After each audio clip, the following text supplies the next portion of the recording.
स्वागत है आपका फाइनल ट्रेड में। नमस्कार, मैं हूं दीपांशु भंडारी। एक्शन के लिए हो जाइए तैयार। मिडवीक ट्रेडिंग सेशन है और पूरे दिन रेंज बाउंड एक्शन के बाद पिछले आधे घंटे में एक बार फिर से अब आपको बिकवाली का दबाव आते हुए दिख रहा है। तो कल हमने दोपहर 1:30 बजे जो सेलिंग प्रेशर देखा था, वो एक बार जो बाजार में खबर फैली थी कि शायद टैक्स स्ट्रक्चर और स्पेशली कैपिटल गेन्स टैक्स को कुछ बदलाव आ सकते हैं, उसके बाद हमने भी आपको सफाई दी ऐसा नहीं होने वाला है। आज हमने वही 1:30 बजे के आसपास डिप देखना शुरू हुआ है, जहां से अभी भी बाजार रिकवर होना बाकी है। डाउ फ्यूचर्स में कमजोरी आई है, नैस्डैक फ्यूचर्स पर आपको दबाव बनते हुए दिख रहा है। हम भी डेज लो पर ट्रेड कर रहे हैं। अभी थोड़ी देर पहले 17,600 के नीचे निफ्टी भी आया था और उसी के नीचे अभी अभी टिका हुआ है, उसी के आसपास आपको ट्रेड होते हुए दिख रहा है। बैंक निफ्टी 42,000 के ऊपर है, बट यहां पर भी 200 पॉइंट की परेशानी है। तो किस तरह से आखिरी 1.5 घंटे की करनी है आपको तैयारी मिडवीक सेशन में? क्या आखिरी 1.5 घंटे में कुछ फायरवर्क्स होंगे या दबाव बना रहेगा? आइए इस पर करते हैं फोकस। हमारे मेहमान भी जुड़ने के लिए तैयार। उससे पहले इस समय की बड़ी बातें क्या है वो एक बार देख लेते हैं। बिकवाली आई है और बिकवाली की वजह से हम देख रहे हैं 17,600 के पास आपको निफ्टी आते हुए दिखा है। बैंक निफ्टी में भी 200 पॉइंट्स का कट फिलहाल आपको दिख रहा है। सबसे ज्यादा प्रेशर जो आज आपको आते हुए दिख रहा है वो है आपका आईटी इंडेक्स की वजह से। तो परसों हमने देखा था आईटी में बड़ा ब्रेकडाउन आया था, कल रिकवर हुआ था। आज सबसे कमजोर कड़ी बाजार में एक बार फिर से आईटी स्टॉक्स हैं। 1.5% नीचे आपको आईटी इंडेक्स ट्रेड करते हुए दिख रहा है, 7 महीने का निचला स्तर। एफएमसीजी यहां पर भी आज थोड़ी कमजोरी बनी हुई है। एनर्जी यहां पर भी आपको थोड़ा दबाव बना हुआ है। आज बाजार को संभालने की कोशिश कर रहे हैं आपके मेटल स्टॉक्स, यहां पर अच्छी खरीदारी हो रही है। थोड़ा फार्मा स्टॉक्स कल की तरह आज भी यहां पर एक्शन है। रियल एस्टेट में भी हल्की फुल्की खरीदारी हो रही है। ब्रॉडर मार्केट्स में भी थोड़े small cap mid cap stocks जो होल्ड आउट कर रहे हैं, स्पेशली आज स्मॉल कैप्स में थोड़ा एक्शन ज्यादा है। ऑटो स्टॉक्स एकदम फ्लैट है, वहां पर भी रखनी है नजर। और इस बीच ग्लोबल मार्केट्स थोड़े सुस्त संकेत दे ही रहे हैं। कल हमने देखा अमेरिकी बाजार एकदम फ्लैट थे, बट कमेंट्री आई है रेट हाइक्स को लेकर, थोड़ा नतीजों का रिएक्शन है, स्पेशली नेटफ्लिक्स के पोस्ट मार्केट नतीजों पर आपको रिएक्शन आते हुए दिख सकता है। तो उसकी वजह से डाउ फ्यूचर्स करीब 125 अंक नीचे आपको इस समय दिख रहे हैं। 70-75 अंकों की गिरावट आपको नैस्डैक फ्यूचर्स में भी दिख रही है। तो ग्लोबल मार्केट्स का थोड़ा सहारा इस समय कम है और इसके साथ ही प्रेशर बाजार में बना हुआ है हमारी भी वजह से। बड़ी गिरावट नहीं है, 50-60 पॉइंट ही नीचे निफ्टी है, 200 पॉइंट नीचे बैंक निफ्टी है। आधे % से भी कम की गिरावट इस समय है। और देखते हैं आखिरी 1.5 घंटा आपके लिए कैसा रहेगा। लगातार तीसरा कंसोलिडेशन वाला सेशन दिख रहा है आपको। आइए जानते हैं कुछ खबरों वाले शेयर और साथ ही कुछ अहम ट्रिगर्स भी जहां पर है हमारा फोकस। अरमान, गुड आफ्टरनून, आपसे करते हैं शुरुआत। बताएं खबरों वाले शेयर्स कौन से? जी, खबरों में अगर आप सबसे पहले कई सारी खबरें आती हुई दिखी है, जिसमें ग्लेनमार्क फार्मा की बात करें, इन्होंने एक जो जेनरिक ड्रग जीटा है उसका मामला जो है यूएस में उसका निपटारा कर दिया है। लगभग अगर आप देखेंगे $4.5 करोड़ के आसपास जो है उसका भुगतान जो है उसका करके उसका निपटारा किया है। एनएमडीसी रॉयटर्स के हवाले से खबर आती हुई दिखी है कि एनएमडीसी के मैनेजमेंट के जो है कुछ बयान आते हुए दिखे हैं। उन्होंने ये बताया है ऑस्ट्रेलिया में लिथियम रिजर्व पर जो है एक्सप्लोरेशन पर काम जारी है। उसी के साथ साथ उन्होंने कहा है लिथियम एक्सप्लोरेशन के लिए जो कंपोजिट लाइसेंस पर भी विचार किया जाएगा। और FY24 में अगर आप बात करें तो 5 करोड़ टन आयरन और उत्पादन का जो है लक्ष्य रखा गया है। यूनाइटेड ब्रेवरीज, यहाँ पर अगर आप देखें इंडिया से जुड़े अपडेट यहाँ पर आते हुए दिखे हैं कि भारत में रही लगभग, और ग्रोथ बता रहे हैं कि भारत में लगभग 4 से 5% के आसपास की आय की ग्रोथ रही है। वही प्राइसिंग और वॉल्यूम ग्रोथ से मिला भारत की आय को जो है यहाँ पर सहारा मिलता हुआ दिखा है। मार्क्सन्स फार्मा, यहाँ पर अगर आप देखें तो इन्होंने तिवफ्राम इंडिया के एक मैन्युफैक्चरिंग प्लांट का जो है वो अधिग्रहण पूरा कर दिया है। इसकी जानकारी तो जो उन्होंने दिखी अधिग्रहण का जो ऐलान किया था वो अक्टूबर में कर दिया था। अभी अपडेट ये आता हुआ दिखा है कि वो अधिग्रहण जो है इन्होंने पूरा कर दिया है। फिर जैसे कि लगातार आपको Q4 में अपडेट्स आते हुए जा रहे हैं, जिसमें महानगर गैस की बात करें तो वहाँ पर Q4 FY23 में अगर आप बात करें, FIs ने लगभग 1.2% हिस्सेदारी बढ़ाई है। जो पहले हिस्सेदारी थी 29.7%, वो अब बढ़कर 30.95 लगभग 31% के आसपास हो गई है। आनंद राठी वेल्थ, यहाँ पर भी FIs ने हिस्सेदारी बढ़ाई है लगभग 0.9% की, 0.8% से बढ़कर 1.7% हो गई। और ब्लॉक डील्स की बात करें तो उसमें IRB इंफ्रा लगभग 1 crore shares, Tata steel 42 lakh, Bajaj electricals लगभग 21 लाख, NHPC 20 लाख और डिलीवरी की बात करें तो 11 लाख शेयरों के कई सौदे किए गए। ओके, तो ये हैं आपके लिए कुछ खबरें। कुशल, गुड आफ्टरनून, बताएं कौन से इंपॉर्टेंट ट्रिगर्स हैं बाजार के लिए? गुड आफ्टरनून दीप। इंपॉर्टेंट ट्रिगर्स में एफएनओ स्पेस से आज पोस्ट मार्केट टाटा कम्युनिकेशन के नंबर्स आएंगे, साथ ही कैश सेगमेंट से मास्टेक, आईसीआईसीआई सिक्योरिटीज और आलोक इंडस्ट्रीज पर नजर रखिए। दोपहर 3 बजे कैबिनेट फैसलों पर प्रेस कॉन्फ्रेंस भी होने वाली है और यूरोप का मार्च महीने का CPI आंकड़ा भी आपके सामने आता हुआ दिखेगा। कल के दिन में निफ्टी से HCL टेक नंबर्स में आएगा और साथ ही एफएनओ स्पेस से ICICI प्रूडेंशियल, यहाँ पर आपको फोकस रखना है। कैश सेगमेंट के भी कुछ स्टॉक्स हैं। TTK हेल्थ केयर, यहाँ पर बोर्ड मीटिंग होने वाली है वॉलंटरी डीलिस्टिंग को लेकर। साथ ही आयन एक्सचेंज बोर्ड मीटिंग है कंपनी के स्टॉक स्प्लिट इस पर विचार करती हुई दिखेगी। लक्ष्मी ऑर्गेनिक्स भी पूंजी जुटाने पर बोर्ड बैठक करेगा। गुजरात सिद्धि सीमेंट यहाँ पर इसकी शेयर्स में ट्रेडिंग जो है पोस्ट क्लोजिंग सस्पेंड हो जाएगी। इनका सौराष्ट्र सीमेंट के साथ जो मर्जर हो रहा है उसकी वजह से, और साथ ही थायरोकेट टेक्नोलॉजीज अंतरिम डिविडेंड इसकी एक्स डेट है। जहां पर तक यूरोप का सवाल है, जो ईसीबी की मॉनेटरी पॉलिसी हुई थी उसके मिनट्स भी जारी होते हुए दिखेंगे।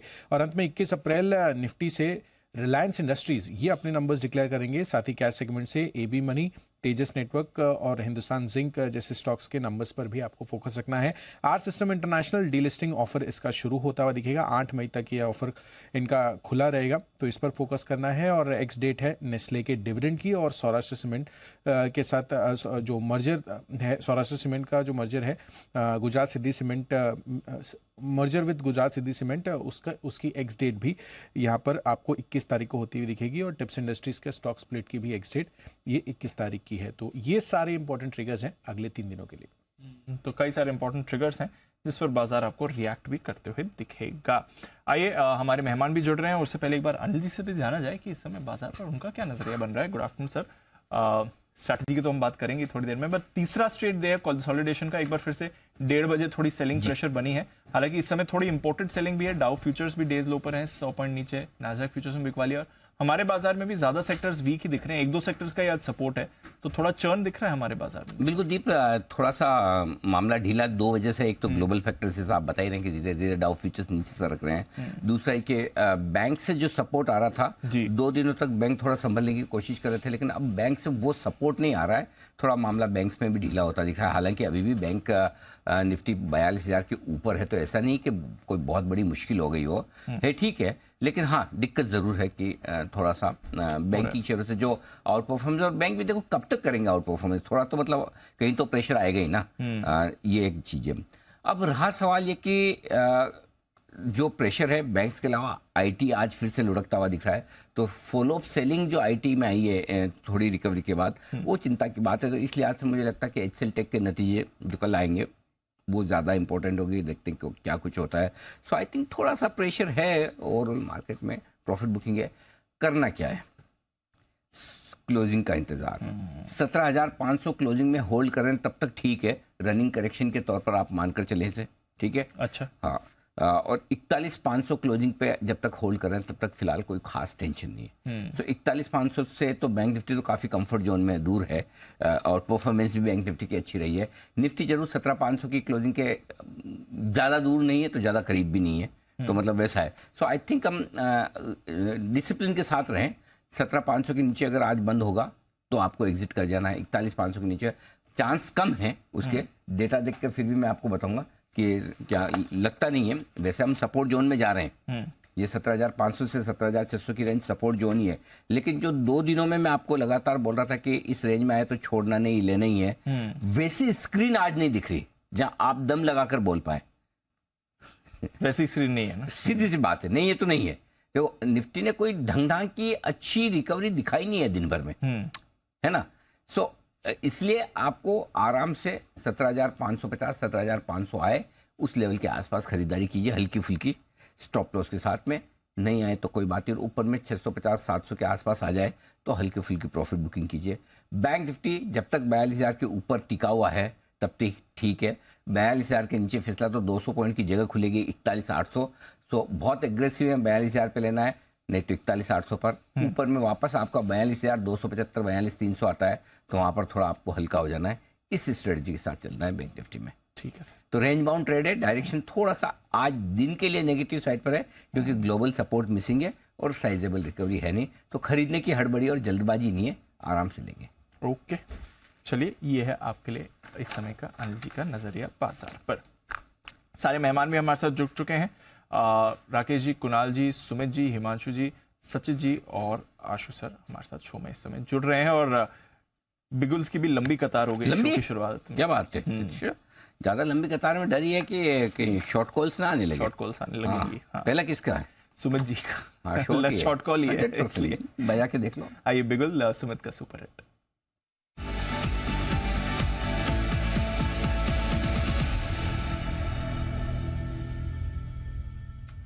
गुड आफ्टरनून सुमित जी, बताएं sir. Good afternoon Deepal ji, good afternoon. बिल्कुल आप लोग का गैस एकदम सही है, सेल कॉल ही है और थोड़ा गिरावट देखने को मिल रहा है। देखिए कल से थोड़ा थोड़ा शुरुआत किया था मैंने सेल कॉल का, आज भी गिरावट और अभी लगता है और थोड़ा गिरावट आएगा।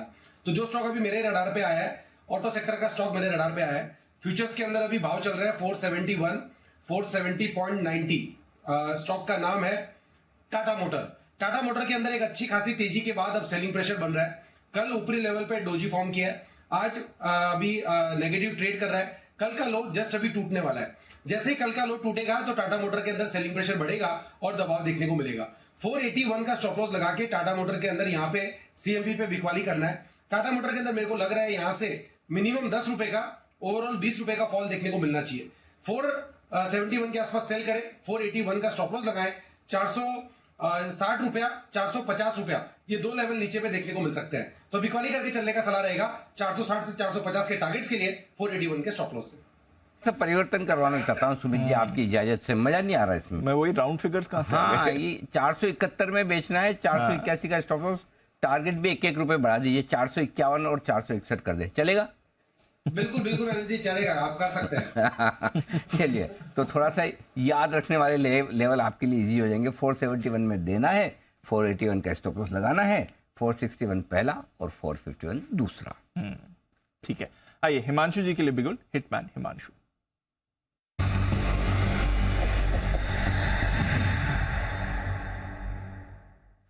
बताएं Himanshu ji, good afternoon. Good afternoon to you Deep, good afternoon Anil ji. देखिए मुझे लगता है दीप, कहीं ना कहीं पूरे के पूरे टाटा ग्रुप में ही थोड़ी सी पिछले 1 से 2 दिनों से थोड़ी गिरावट बढ़ते हुए नजर आई है। टाटा केमिकल, टाटा कॉम की हमने कल परसों बात की थी, आज अभी सुमित जी ने टाटा मोटर्स में सेल कॉल दिया, और वैसे ही weakness Tata Power, in fact Titan और जो दिग्गज आईटी का टीसीएस, इसमें भी वैसी ही वीकनेस है। तो इसी सेक्टर का स्टॉक है जिसमें बिकवाली करके चलने की सलाह है। और स्टॉक मुझे लगता है टीसीएस है जो कि नया रिजल्ट्स के बाद नया लो लगाने के लिए तैयार है। तो यहाँ पर हम ट्रेड लेंगे ऑप्शन के जरिए। 3100 के स्ट्राइक का पुट ऑप्शन खरीदेंगे जो कि अभी लगभग 37-38 रुपए पर ट्रेड करता है। इसमें 33-34 तक कोई डिप मिलता है तो पोजीशन को ऐड करके चलने की सलाह रहेगी। स्टॉप लॉस मेंटेन करेंगे 22 रुपए का। अपसाइड में 55 रुपए का पहला टारगेट और 70 रुपए का दूसरा टारगेट टीसीएस की 3100 की पुट में आता हुआ नजर आ सकता है। मेरा मानना है कि टीसीएस 3000 रुपए तक के लेवल गिरने के लिए तैयार है, और यहां से अगर ऐसा होता है तो इस पुट ऑप्शन में आपको जो 55 और 70 रुपए के टारगेट सुझाए हैं वो हासिल होते हुए देखने को मिल सकते हैं। यह आपके लिए टीसीएस पर पुट ऑप्शन खरीदे। कल के एक छोटे रिबाउंड के बाद आज वापस आईटी पर प्रेशर बन रहा है और दिग्गज टीसीएस पर 3100 की पुट खरीदने की राय है हिमांशु जी की। आइए सचिन जी के लिए भी एक बिगुल, बीटीएस डबल टी का।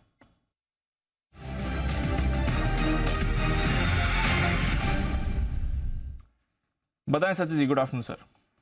Good afternoon Deepanshu, good afternoon Anil जी।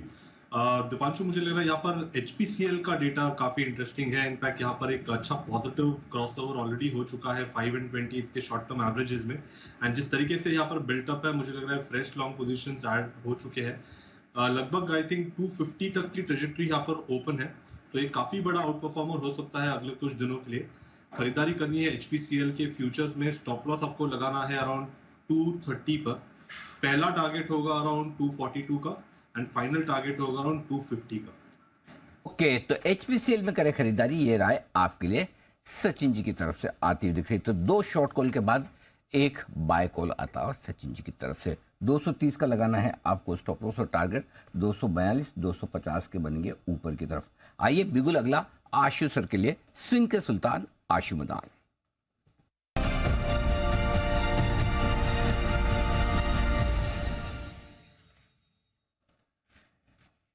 आशु जी स्वागत है आपका भी, बताएं सर क्या है ट्रेड? अनिल जी, मेरे 3 ट्रेड हैं, और जो तीसरा ट्रेड था जो मैंने रैंकिंग में रख रखा था 1, 2, 3, वो थर्ड पहला इसलिए करना पड़ गया क्योंकि हिमांशु और सुमित ने जो मतलब कॉल्स दिए हैं उसके बेसिस पे। और उससे सुमित में अनिल जी मुझे पूछना भी है कि टाटा मोटर मतलब वो तो इस एक्सपायरी में दमदार ऊपर खड़ा हुआ है, थोड़ा सा घट भी सकता है। जो टाटा पावर नो जो ना 17,000 पे 200 से ऊपर था और 17,700 पे मतलब 200 से अभी भी बहुत नीचे है, तो उसको क्यों नहीं वो सेल कॉल दे रहा सुमित को? सो अनिल जी, मेरा पहला कॉल है जो टाटा पावर पे है, 195 की पुट लेनी है और 190 की बेचनी है। बड़ा लॉट साइज है अनिल जी, सिर्फ 1.25 रुपए की कॉस्ट है और ये एक्सपायरी के लिए ट्रेड है मेरा टाटा पावर, क्योंकि अनिल जी पूरी एक्सपायरी निकल गई, मार्केट भी बढ़ गई, टाटा ग्रुप में जो बढ़ना था बढ़ गया, जो इधर उधर के स्टॉक्स अच्छे बढ़ने थे वो भी बढ़ गए, इसने बिल्कुल पार्टिसिपेट नहीं किया। हाँ 185 से 197 अगर वो पार्टिसिपेशन आप बोलते हैं तो वो पार्टिसिपेशन है, लेकिन ऊपर से बहुत नीचे है। तो मैं इसमें सुमित से चाहूंगा कि मतलब ये मेरा व्यू ठीक है कि नहीं, बट मुझे टाटा पावर में वैसे अनिल जी किसी का व्यू चाहिए नहीं है, मैं अकेला 6 महीने से इसके साथ चल रहा हूं। तो 195 की पुट टाटा पावर में लेनी है अनिल जी, 190 की बेचनी है, सिर्फ ₹2.25 की कॉस्ट है। ये वापस 185 की एक्सपायरी कर सकता है अनिल जी, 3375 का लॉट है, 4-5 रुपए भी बन जाएंगे तो बहुत पैसे बन जाते हैं इसके अंदर। मतलब अगर किसी को करना है तो ज्यादा मल्टीपल लॉट कर सकते हैं या इम्प्रोवाइज भी कर सकते हैं ट्रेड अपने हिसाब से। दूसरा अनिल जी जो मेरा ट्रेड है वो एक मिनट आशु जी, 195 वाला एक पुट लेना है और 190 वाला एक पुट बेचना है, ₹1.75 की कॉस्ट में ये आपकी पूरी स्ट्रेटेजी बन जाएगी, बराबर है? Yes. ठीक है। और रहा सवाल आपका, यही निपटा दे काम, बाद में क्या आप 3 स्ट्रेटेजी देंगे 15 मिनट तक, हम फिर उसके बाद हम भूल जाएंगे पहला वाला कौन सा था, तो यहीं पे निपटा दे। तो विश्वास सूत्रों से पता चला, हमने सुमित जी के ऊपर हमारे विश्वास सूत्र लगाए और हमने पता लगाने की कोशिश की क्यों उन्होंने टाटा पावर नहीं दिया। तो सुमित जी का ये कहना है, मानना है रादर कि भाई देखो हमको तो जिस पे शॉर्ट कॉल देना हम तो दे देंगे चार्ट देखकर, कोई एक आध स्टॉक तो ऐसा है ना जो आशु जी के लिए भी छोड़ा जाए, तो ये आपके लिए छोड़ा है, इनको पता था आप क्या है। जी सुमित जी कंफर्म कर दीजिए इस बात को। अनिल जी ये बात तो आपने एकदम बिल्कुल सही कही जी। और अनिल जी टाटा पावर तो ऐसा है कि वो एक रेंज बाउंड स्टॉक है, वीकनेस में है। हाँ। तो उसको तो आशु जी भी सेल दे रहे हैं और हर किसी को सेल देना है। हाँ। और मैंने तो ये सोचा कि आशु जी खुश होंगे, हाँ। क्योंकि टाटा मोटर एक स्ट्रॉन्ग स्टॉक है, पिछले 7 से 10 दिनों में हाँ। इतनी बढ़िया तेजी दिखाया है और एकदम टॉप पे सेल दिया है। मेरे ख्याल से तो टाटा मोटर में ज्यादा खुशी होनी चाहिए कि तेजी में सेल कर दिया है। तो सुमित जी का ये मानना है कि मरे को क्या मारना, मजबूत को मारो। Yes. तो उसमें मजा है। करेक्ट, वही इंटरप्रिटेशन। जी हिमांशु जी आपकी विशेष टिप्पणी जी। अनिल जी मेरा भी यही व्यू था एक्चुअली। मेरे रडार पे जैसे मैंने अपनी कमेंट्री में बोला कि पूरा का पूरा टाटा समूह में किसी तरह का एक सेलिंग प्रेशर है, तो रडार पर क्योंकि टाटा मोटर सुमित ने दिया, उसके बाद टाटा पावर ही रडार पर आया। लेकिन मैं सिर्फ ये सोचकर रुक गया क्योंकि लॉट साइज बड़ा है और आशु जी बैठे हैं, तो मुझे लगा कि कहीं ना कहीं स्प्रेड शायद इस पे आता ही होगा और एक्सपायरी के 5-4 दिन ही रह गए हैं। चलिए बढ़िया, तो चलिए टाटा पावर टाटा ग्रुप की तीसरी कंपनी शॉर्ट साइड पर आपके लिए आ चुका है। आशु सर बताएं आपकी स्ट्रेटेजी नंबर 2। अनिल जी दूसरा स्प्रेड है, अब वो मैं दूंगा तो ऐसा लगेगा या तो अनिल जी ने बनवाया है या मैंने अनिल जी की कॉल पे मतलब उस तरह से बना दिया है। तो अनिल जी दूसरा स्प्रेड है बैंक निफ्टी का बियर स्प्रेड है, 42,000 की एक पुट लेनी है, 41,800 की 2 पुट बेचनी है। अनिल जी बैंक निफ्टी का स्प्रेड 42,000 की एक पुट लेनी है, 41,800 की 200 पॉइंट नीचे की 2 पुट बेचनी है। और अनिल जी इस स्प्रेड में मेरे को 4-5 रुपए का क्रेडिट मिल रहा है, अभी भी मिल रहा था अनिल जी, अभी भी मिल रहा होगा क्योंकि 5 मिनट पहले तक था, मिल रहा था 5 रुपए क्रेडिट, मतलब कॉस्ट तो लगी नहीं रही, जीरो कॉस्ट या 4-5 रुपए क्रेडिट मिल रहा है। तो अनिल जी जो आपने कहा कि 40,000 से ऊपर है जब तक ठीक है, अगर टूट गया तो 41,800 आ जाएगा। अनिल जी 41,800 आ गया तो ये जीरो कॉस्ट पे 200 रुपए का प्रॉफिट होगा। Anil ji risk reward is 200 times, मतलब नॉट इवन 125 टाइम्स, मतलब अनिल जी 200 रुपए का जीरो कॉस्ट पे या 4-5 नहीं गया कुछ भी नहीं जाएगा अनिल जी, 4-5 रुपए तो ये आई है और ज्यादा पैसे मिलेंगे। सेफ कहां तक है? 41,600 तक। तो अनिल जी ये बहुत बढ़िया स्प्रेड है बैंक निफ्टी का, इसको छोड़ना नहीं चाहिए, इसको जरूर बनाना चाहिए। और बिल्कुल आप वाला व्यू है कि अगर 42,000 टूट गया तो 200 पॉइंट और निकल जाएंगे, जिसके चांसेस अनिल जी बीच बीच में बन रहे हैं, हटते हैं, बन रहे हैं, बट अनिल जी वो बने नहीं बने, अगर जीरो कॉस्ट में मेरे को बन रहा है मार्जिन लगा के तो मैं जरूर ट्राई करूंगा अनिल जी। इतना फ्रूटफुल ट्रेड है, मैं ये अनिल जी पक्का बोल रहा हूं कि ये 4-5 रुपए मिल रहे हैं, ये अगर जीरो कॉस्ट में ही बन रहा है आपको 10, 20, 25, 50 रुपए तो मिल ही जाएंगे। तो अनिल जी ये एक बैंक निफ्टी का बियर स्प्रेड बनाना है। तीसरा अनिल जी है जो स्टॉक है वो है एल&टी। एल&टी में अनिल जी बुल स्प्रेड बनाना है। L&T Anil G strong counter है। यहां से एक मिनट आशु जी, एक मिनट 42,100 के आसपास बैंक निफ्टी है, 42,000 का एक पुट लेना है और 42,200 के 2 पुट बेचने हैं, सॉरी 41,800 के 2 पुट बेचने हैं कल की एक्सपायरी वाले, बराबर सर? यस। और 2 रुपए की क्रेडिट है क्योंकि आप एक एक्स्ट्रा पुट बेच रहे हैं। रिस्क अनलिमिटेड कहां से शुरू होती है? राइट अनिल जी 41,600। ओके, 41,600 के नीचे गया तो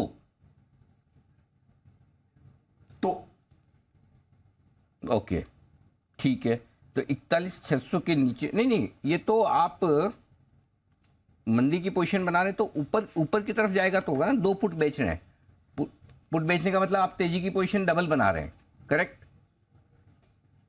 तो 4100 के नीचे आपकी अनलिमिटेड रिस्क हो जाएगी। रेंज में प्ले कर रहा हूं। ओके, ठीक है, परफेक्ट। 41,600 के नीचे गया। जो अनिल जी जहां तक सेफ होता है ना, मैं एक बार रिपीट कर देता हूं अनिल जी, आने वाले टाइम के लिए भी क्लैरिफिकेशन। करेक्ट। जहां तक जिस लेवल तक सेफ है वही स्टॉप लॉस है। अगर बैंक निफ्टी 41,600 के नीचे ब्रीच कर गया तो 41,600 स्टॉप लॉस लेवल होता है। तो अनिल जी एक दिन की बात है, मुझे लगता है कि इसमें जीरो कॉस्ट लगा के 20-25 रुपए भी मिल जाएंगे, ज्यादा भी मिल सकते हैं लास्ट तक अगर वेट करेंगे, और अब झटका लग सकता है। नहीं तो पैसे जाने का, ऊपर तो जाने का मतलब ही नहीं है अनिल जी, अगर यहीं पे रह जाता है तो ये बैंक निफ्टी का स्प्रेड है। तीसरा स्प्रेड है अनिल जी एलएनटी ने ऊपर से नीचे की करेक्शन दी है, और मुझे लगता है कि अनिल जी ये फिर वापस ठीक ठाक रहेगा। 7 दिन की ट्रेडिंग है, अगर 2 दिन की मंदी रहती है तो आखिरी 4 दिन फिर बढ़ सकता है। तो इसका भी अनिल जी एक बहुत अच्छा स्प्रेड है। 2220 की एक कॉल लेनी है और 2260 की 2 कॉल बेचनी है। इसकी कॉस्ट है अनिल जी सिर्फ 5 रुपए।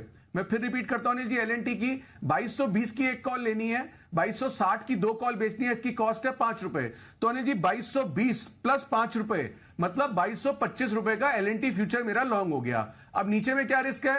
कुछ भी नहीं अनिल जी, 5 रुपए भाव रहेगा, कोई दिक्कत नहीं है। ऊपर में कहां तक सेफ है? 2300 तक। तो अनिल जी मुझे लगता है कि अगर अगले 5 दिन में वापस 2260-70 चला गया तो हमारे को इसमें भी पीक प्रॉफिट हो सकता है। तो एलएनटी का एक बाय स्प्रेड है, बुल स्प्रेड, 2220 की एक कॉल लेनी है और 2260 की 2 बेचनी है। ये अनिल जी एक रिवर्सल ट्रेड है, क्योंकि एलएनटी मार्केट से पहले पिछले 1-2 दिन में 40-50 रुपए करेक्ट किया, उसके बाद थोड़ी सी रिकवरी आई, बट ये काउंटर अभी भी अनिल जी अच्छा लगता है। लॉन्ग टर्म के लिए तो लगता ही है, बट मुझे शॉर्ट टर्म में भी लगता है कि अगर मार्केट में सेम्बलेंस आती है, रिकवरी आती है तो ये चलेगा। तो अनिल जी ये टाटा ग्रुप का तो सबने बात कर ही ली, आईटी नहीं चलेगा, सिर्फ एक सेक्टर है मेटल जो स्ट्रेंथ दिखा रहा है, बाकी अनिल जी धीरे धीरे करके सब अपनी स्ट्रेंथ छोड़े जा रहे हैं। एंड इसीलिए अनिल जी बैंक निफ्टी में बीएस स्प्रेड है, टाटा पावर में तो मतलब परपेचुअली चल रहा है अनिल जी। मतलब इस मंथ की मैं बता रहा हूं रिकवरी में भी पार्टिसिपेट नहीं किया, तो मुझे तो ये सबसे ज्यादा खराब काउंटर लगता है अनिल जी। ओके, तो ये है आपके लिए एलएनटी, बाकी 2 आपके लिए बेयर स्प्रेड्स बन रहे हैं, बट एलएनटी पर बुल स्प्रेड बनाना है। 2220 की एक कॉल खरीदिए, 2260 की 2 कॉल बेचिए। ये है आशु सर की तरफ से राय। आइए जय भी हमारे साथ जुड़ चुके हैं और करते हैं उनका स्वागत उनकी पिक के साथ, जय का जैकपॉट।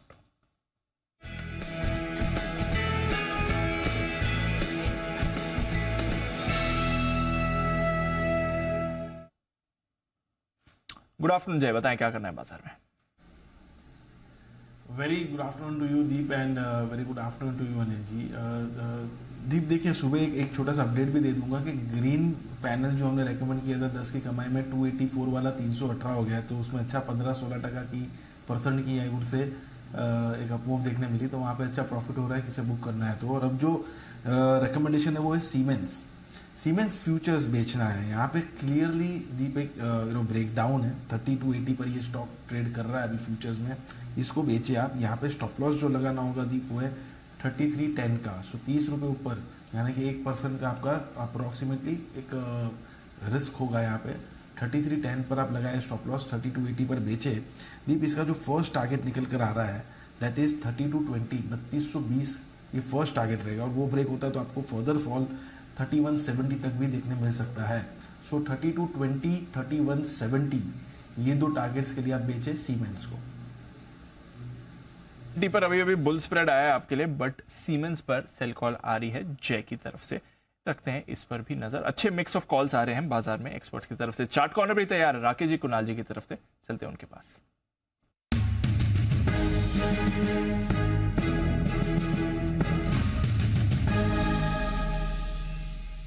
बताएं सर। दीपांशु, हमारा चार्ट कॉर्नर पे खरीदारी की राय है और खरीदना है हिंदुस्तान पेट्रोलियम। इतने मतलब कि मंदी का माहौल बना हुआ है, सब लोग बिकवाली की राय दे रहे हैं। इसके अंदर आप देखें तो पिछले 7 डेज के हाईज के ऊपर स्टॉक निकला है, पॉजिटिव क्रॉसओवर यहाँ पे देखने को मिल रहा है। जैन साहब वाली 200 दिन की मूविंग एवरेज के ऊपर भी स्टॉक निकला है। कुणाल जी वाले आरएसआई में positive divergence. Over to Kunal ji. Chart पर एक क्लियर पैटर्न बन रहा है दीपांशु, जिसको डबल बॉटम पैटर्न कहते हैं, और एक रिलेटिव स्ट्रेंथ स्टॉक में देखने को मिल रही है। तो हिंद पेट्रो में हमारी खरीदारी की राय है, यहाँ पर मौजूदा स्तरों पर बाय करके चलें। स्टॉप लॉस रखना होगा 232 रुपए पर, 232 के स्टॉप लॉस से हिंद पेट्रो में खरीदारी करें। पहला टारगेट होगा 243 रुपए का, 243 का इवेंचुअल टारगेट 247 का, 247 रुपए के इवेंचुअल टारगेट के लिए एचपीसीएल में खरीदारी कराएं। ओके, HPCL में करें खरीदारी, ये है राय। और अभी अभी सचिन जी की तरफ से भी यहाँ पर HPCL में खरीदारी की राय आती हुई दिखी है। और वहीं पर कुणाल जी और राकेश जी की भी तरफ से 232 का स्टॉप लॉस है, 243 और 247 के टारगेट के लिए। आइए बढ़ते हैं आगे और एक बड़ी खबर की तरफ करते हैं फोकस। एक क्लियरिंग कॉर्पोरेशन में परेशानी आने पर दूसरे क्लियरिंग कॉर्पोरेशन में पोर्टेबिलिटी जल्दी शुरू हो सकती है। यानी कि समझो आपका किसी एक क्लियरिंग कॉर्पोरेशन में अकाउंट है, उसमें कहीं कोई दिक्कत आ गई, पे इन पे आउट नहीं हो पा रहा है स्टॉक्स का, तो आप दूसरे क्लियरिंग कॉर्पोरेशन से ये कर सकते हैं। नहीं समझे? ठीक वैसे ही NSE BSE ट्रेड पोर्टेबिलिटी है ना, अगर आपने एक एक्सचेंज पे सौदा किया दूसरे एक्सचेंज पे आप काटना चाहते हैं तो कर सकते हैं। वैसा अब जल्दी शेयर लेने और देने के मामले में भी हो सकता है। इसको लेकर पिछले हफ्ते ही ब्रोकर्स के बीच में ट्रायल रन शुरू हो चुका है। इसी पर पूरा अपडेट दे रहे हैं हमारे सहयोगी ब्रजेश कुमार। ब्रजेश बताइए, अब एक्सचेंज के बाद क्लियरिंग कॉर्पोरेशन भी इंटरपोर्टेबिलिटी। बिल्कुल, इंटरपोर्टेबिलिटी क्लियरिंग कॉर्पोरेशंस में जो थी, लेकिन उसका एक ड्रॉबैक हमने ये देखा कि 24 फरवरी की जब घटना हुई, 24 फरवरी 2021 को, तो क्या हुआ था भूल गए हम तो, याद दिला देता हूँ। 24 फरवरी 2021 को NSE के क्लियरिंग कॉर्पोरेशन में प्रॉब्लम आई थी और उसकी वजह से ये हुआ कि कामकाज पूरा ठप रहा और लास्ट में जाकर कुछ घंटे कामकाज हुआ। तो उस स्थिति से निपटने के लिए ये मैकेनिज्म होगा कि NSE का जो क्लियरिंग कॉर्पोरेशन है, यानी NSE की जो क्लियरिंग कॉर्पोरेशन है, NSE क्लियरिंग कॉर्पोरेशन अपना रिस्क मैनेजमेंट का सॉफ्टवेयर BSE के क्लियरिंग कॉर्पोरेशन ICCL को देगा और जो ICCL है वो अपना risk management software NSE clearing को देगा, ताकि अगर कहीं भी क्लियरिंग ऑपरेशन ठप होता है किसी एक एक्सचेंज का, तो सौदे रुके नहीं, बल्कि उसकी पूरी कॉपी जो है, उसका सॉफ्टवेयर जो है, एक दूसरे के पास होगा। और पिछले 8-9 महीनों से क्लियरिंग कॉर्पोरेशंस के बीच में इस पूरे मैकेनिज्म पर काम चल रहा था और अब वहाँ से ये पूरा हो गया मार्च में। अब इसके बाद ब्रोकर्स के बीच में इसका ट्रायल शुरू हुआ है। तो इस ट्रायल में ये होगा कि सारी की सारी इन्फॉर्मेशन जैसे पहले कर रहे थे एक क्लियरिंग पे, वैसे ही बिना किसी मतलब मालूम भी नहीं पड़ेगा आप दूसरे क्लियरिंग पे कर रहे होंगे और सौदे जो है वो किसी भी तरह से नहीं रुकेंगे। यानी जो क्लाइंट लेवल से लेकर के ट्रेडिंग मेंबर लेवल से लेकर सारी पोजीशंस किसका कितना मार्जिन पड़ा है, किसका कितना कोलेटरल पड़ा हुआ है, सारा सब कुछ एक क्लियरिंग का दूसरे क्लियरिंग पर अवेलेबल होगा और कामकाज में किसी भी तरह की कोई बाधा नहीं आएगी। ओके, इंटरऑपरेबिलिटी आने वाली है क्लियरिंग हाउसेस के बीच में, ये इंटरेस्टिंग। इंटरऑपरेबिलिटी तो हाँ पहले से मार्क किया, पोर्टेबिलिटी आने वाली, इंटरपोर्टेबिलिटी इंटरेस्टिंग डेवलपमेंट है तो। हाँ बढ़िया हो जाएगा इसका। हालांकि वैसे ऐसे साल में 1-2 बार ही ऐसे केस होते हैं, लेकिन चूंकि फाइनेंशियल मार्केट इतने बड़े हो चुके हैं और इतना बड़ा कामकाज है कि आप चांस नहीं ले सकते हैं, इसलिए ये बढ़िया काम है कि अगर इस तरह का हो जाए तो कहीं कोई दिक्कत ना आए। तो ये ब्रजेश इस तरह के, हाँ इसमें दो चीजें हैं। एक तो ये है कि जो क्लियरिंग कॉर्पोरेशन का अपना जो डिसास्टर रिकवरी साइट है वो पहले की तरह चलता रहेगा, तो एक बैकअप वो है। दूसरा बैकअप ये हो गया कि एक क्लियरिंग कॉर्पोरेशन दूसरे क्लियरिंग कॉर्पोरेशन को अपने यहाँ एक तरह से उसके सिस्टम को अडॉप्ट कर लेगा। और तीसरा जो बैकअप मतलब क्लाइंट लेवल पे है कि जैसे रिटेल वालों के यहाँ किसी ब्रोकर का टर्मिनल ख़राब हो गया तो एक्सचेंज से सीधे जाकर सौदा कर सकता है।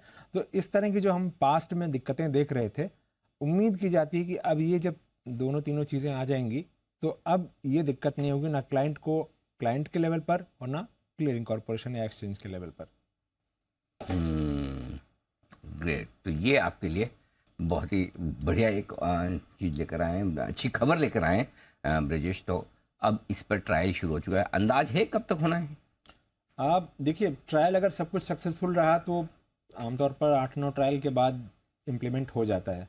तो उम्मीद की जानी चाहिए कि सब कुछ अगर ठीक रहेगा तो इम्प्लीमेंट हो जाएगा, लेकिन लोग यही कह रहे हैं कि भगवान न करे नौबत आए। हाँ बात तो सही है, ना आए तो बेहतर है, इसमें तो आनी भी नहीं चाहिए, ठीक बात है।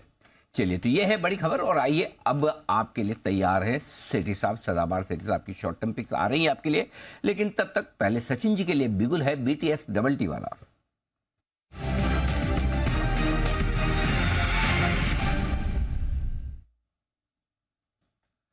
जी सचिन जी बताएं सर। अनिल जी, ये स्टॉक रिकमेंडेशन हमारे क्लाइंट्स को भी हमने अभी जस्ट दी है। मुझे लग रहा है यहाँ पर पीवीआर का जिस तरीके से कंसोलिडेशन हो रहा था एक पर्टिकुलर बैंड में 1550-55 on the higher side and 1500 on the lower side, I think ये बैंड काफी मैच्योर हो चुका है एक ब्रेकआउट के लिए। सो मुझे लग रहा है यहाँ पर एक ब्रेकडाउन की प्रोबेबिलिटी ज्यादा नजर आ रही है। एंड जिस तरीके से फिलहाल डेटा यहाँ पर प्लेस्ड है, फ्रेश शॉर्ट पोजिशन ऐड हो चुके हैं, तो लगभग अराउंड 1430 के टारगेट के लिए यहाँ पर फ्रेश शॉर्ट्स डिप्लॉय करने की सलाह होगी इमीडिएट बेसिस पे। जिस तरीके से अभी एक मूवमेंट हुई है तो मुझे लग रहा है स्टॉप लॉसेस 1522 के आसपास प्लेस किए जा सकते हैं एंड एक ही लक्ष्य होगा अराउंड 1430 का, जिसके लिए ये पर्टिकुलर पोजीशन आपको होल्ड करनी है। 1430 एकमात्र लक्ष्य, होल्ड करें, शॉर्ट करें, ये राय आपके लिए। परफेक्ट। 1430 का स्टॉप, सॉरी 35 के बड़े टारगेट के लिए शॉर्ट करने की राय। टारगेट बहुत बड़े ही दिए, 5% के आसपास के हो गए। हाँ, लगभग 5% के टारगेट। परफेक्ट। आइए बढ़ते आगे, और सेठी साहब हैं फोन लाइन पर तैयार। समय मिला लीजिए 2:30।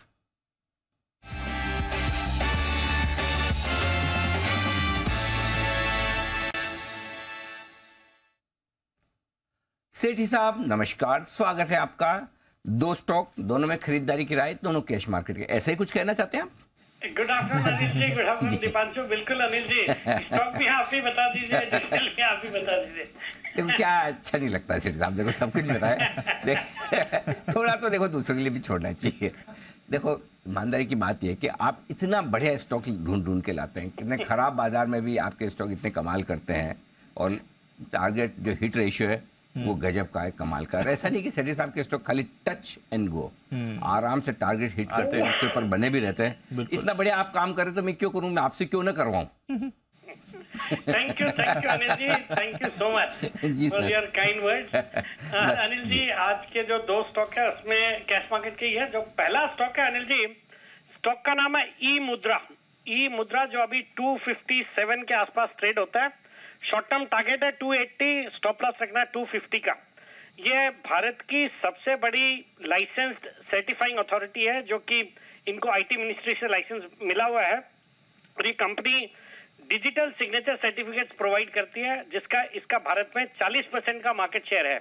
और आजकल ये जो डिजिटल सिग्नेचर सर्टिफिकेट्स है, ये आईटी इनकम टैक्स फाइलिंग में, फिर आपके जो आरओसी में जो पेपर्स फाइल करने पड़ते हैं, फिर टेंडर्स है या बैंक्स है, बैंकिंग है, फॉरेन ट्रेड है, इन सब में यूज होते हैं। ये कंपनी 20 से ज्यादा पब्लिक सेक्टर और private sector banks plus state governments को कैटर करती है, और एक भारत की इकलौती भारतीय कंपनी है जिसकी जो सर्टिफिकेट्स है वो ग्लोबली एक्सेप्टेड और ट्रस्टेड है बाय जितने भी रिनाउंड ये ब्राउजर्स है, जैसे माइक्रोसॉफ्ट, मोजिला, फिर आपके एप्पल और एडोब, ये सब एक्सेप्ट करते हैं। और इस कंपनी ने हाल ही में जो दिसंबर क्वार्टर गया, वहां पे एक ट्रस्ट सर्विस चालू करी है केन्या में, और एक इंडोनेशिया में एक स्टेट ओन्ड बड़ी एंटिटी को एक्वायर भी किया, और बाकी कई सारे नए प्रोडक्ट्स हैं इनके अंडर डेवलपमेंट, जैसे सर्टिफिकेट डिस्कवरी है, आईओटी सर्टिफिकेट, रिमोट साइनिंग। तो ये सब एक बहुत बड़ी अपॉर्चुनिटी है इस कंपनी के पास। फंडामेंटल्स बहुत अच्छे हैं। दिसंबर तिमाही में 15 करोड़ का पैट था, जो पिछले साल 10 करोड़ का पैट था। अच्छे रिटर्न रेशियोज है, return on equity close to 27%, operating profit margin है 30% के, और अच्छी खासी एफआईएस डीआईएस की भी 15% हिस्सेदारी है, जिसमें निपॉन है, फिर इवन मोतीलाल ओसवाल, फिर हॉर्नबिल फंड, बैरिंग है, एसबीआई है, ये सब फंड्स ओन करते हैं। तो ऑल इन ऑल एक अच्छी क्वालिटी की कंपनी है, और अपने आईपीओ प्राइस के आसपास अवेलेबल है। आईपीओ आया था 256 रुपए में, उसके बाद 400 रुपए के हाइस करे स्टॉक ने, और आजकल इसी लेवल पे ट्रेड कर रहा है। मुझे लगता है यहाँ पे खरीदना चाहिए। 280 का शॉर्ट टर्म टारगेट, 250 का स्टॉप लॉस रखना है। तो ई मुद्रा ये है वो स्टॉक जो डिजिटल सर्टिफिकेशन का काम करती है, इस कंपनी पर करें फोकस। आईपीओ के वक्त हमने इंटरव्यू किया था, फंडामेंटली बेहतरीन, यहाँ पर 280 के लक्ष्य के लिए करें खरीदारी। सर साहब, स्टॉक नंबर 2। दूसरा स्टॉक अनिल जी आज का है, ये भी एक न्यू एज कंपनी है, डिलीवरी, DELHIVERY, जो अभी 328 पे स्टॉक ट्रेड करता है। पहले टारगेट स्टॉप लॉस देता हूं, 350 का शॉर्ट टर्म टारगेट है, 320 रुपए का स्टॉप लॉस रखना है। ये भारत की सबसे बड़ी, सबसे तेजी से ग्रो करने वाली, माने फास्टेस्ट ग्रोइंग, फिर लोएस्ट कॉस्ट और मोस्ट एफिशिएंट लॉजिस्टिक कंपनी है, जो mainly supply chain solutions provide करती है। फिर आपके फ्रेट में भी पार्ट ट्रक लोड लेती है, और ई कॉमर्स में अच्छा खासा फोकस है, जितने भी मेजर प्लेयर्स है ई कॉमर्स में, अमेजन जैसे सबको कैटर करती है। फिर इनका एक डेटा इंटेलिजेंस का भी सेगमेंट है, वहां पे इन्होंने एक प्रोडक्ट लॉन्च किया हुआ है, एड फिक्स नाम है, ADDFIX, एड फिक्स, जिसमें ये एड्रेस वेरिफिकेशन और लोकेशन मैपिंग सर्विसेज प्रोवाइड करते हैं। बाकी भारत में ऑलमोस्ट पूरे भारत को कवर करते हैं। अराउंड 18,500 पोस्टल जो कोड है उन तक इनकी पहुंच है और एग्रेसिवली एक्सपैंड कर रहे हैं। जनवरी 2023 में एल्गोरिदम टेक्नोलॉजीज नाम की एक कंपनी को एक्वायर किया, जिसके कारण ये सप्लाई चेन सर्विसेज को अपनी ऐड करेंगे, एनहांस करेंगे। बाकी जिस तरह की ग्रोथ हम ई कॉमर्स सर्विसेज में देख रहे हैं, मुझे फ्यूचर बहुत ही ब्राइट लगता है और परफॉर्मेंस में भी लगातार इंप्रूवमेंट देखा जा रहा है। क्वार्टरली परफॉर्मेंस हालांकि अभी तक प्रॉफिटेबल नहीं हुई है, बट इस पिछले क्वार्टर में मार्जिन्स में इंप्रूवमेंट था, फिर बाकी भी अच्छी ग्रोथ एक्सपेक्टेड है। और FIS डेज इस कंपनी में क्लोज टू 80% स्टेक ओन करते हैं, मतलब it's mostly owned by funds, जिसमें कई सारे मार्की फंड्स है, प्राइवेट इक्विटी प्लेयर्स है। मुझे लगता है ये स्टॉक भी जो अपने हाइट से अच्छा खासा करेक्ट होया है, यहाँ पे बिल्कुल चलने के लिए तैयार है, यहाँ पे खरीदारी करने की सलाह है। शॉर्ट टर्म टारगेट जैसे मैंने बताया 350, स्टॉप लॉस 320। ओके, तो डिलीवरी इस पर रखिए नजर और ई मुद्रा, ये दो काउंटर्स हैं सेठी साहब के रेडार पर। शुक्रिया सर हमारे साथ जुड़ने के लिए और अपनी कॉल्स शेयर करने के लिए। आइए अनिल जी से भी अब लेते हैं उनकी 2:30 बजे की मार्केट स्ट्रैटेजी।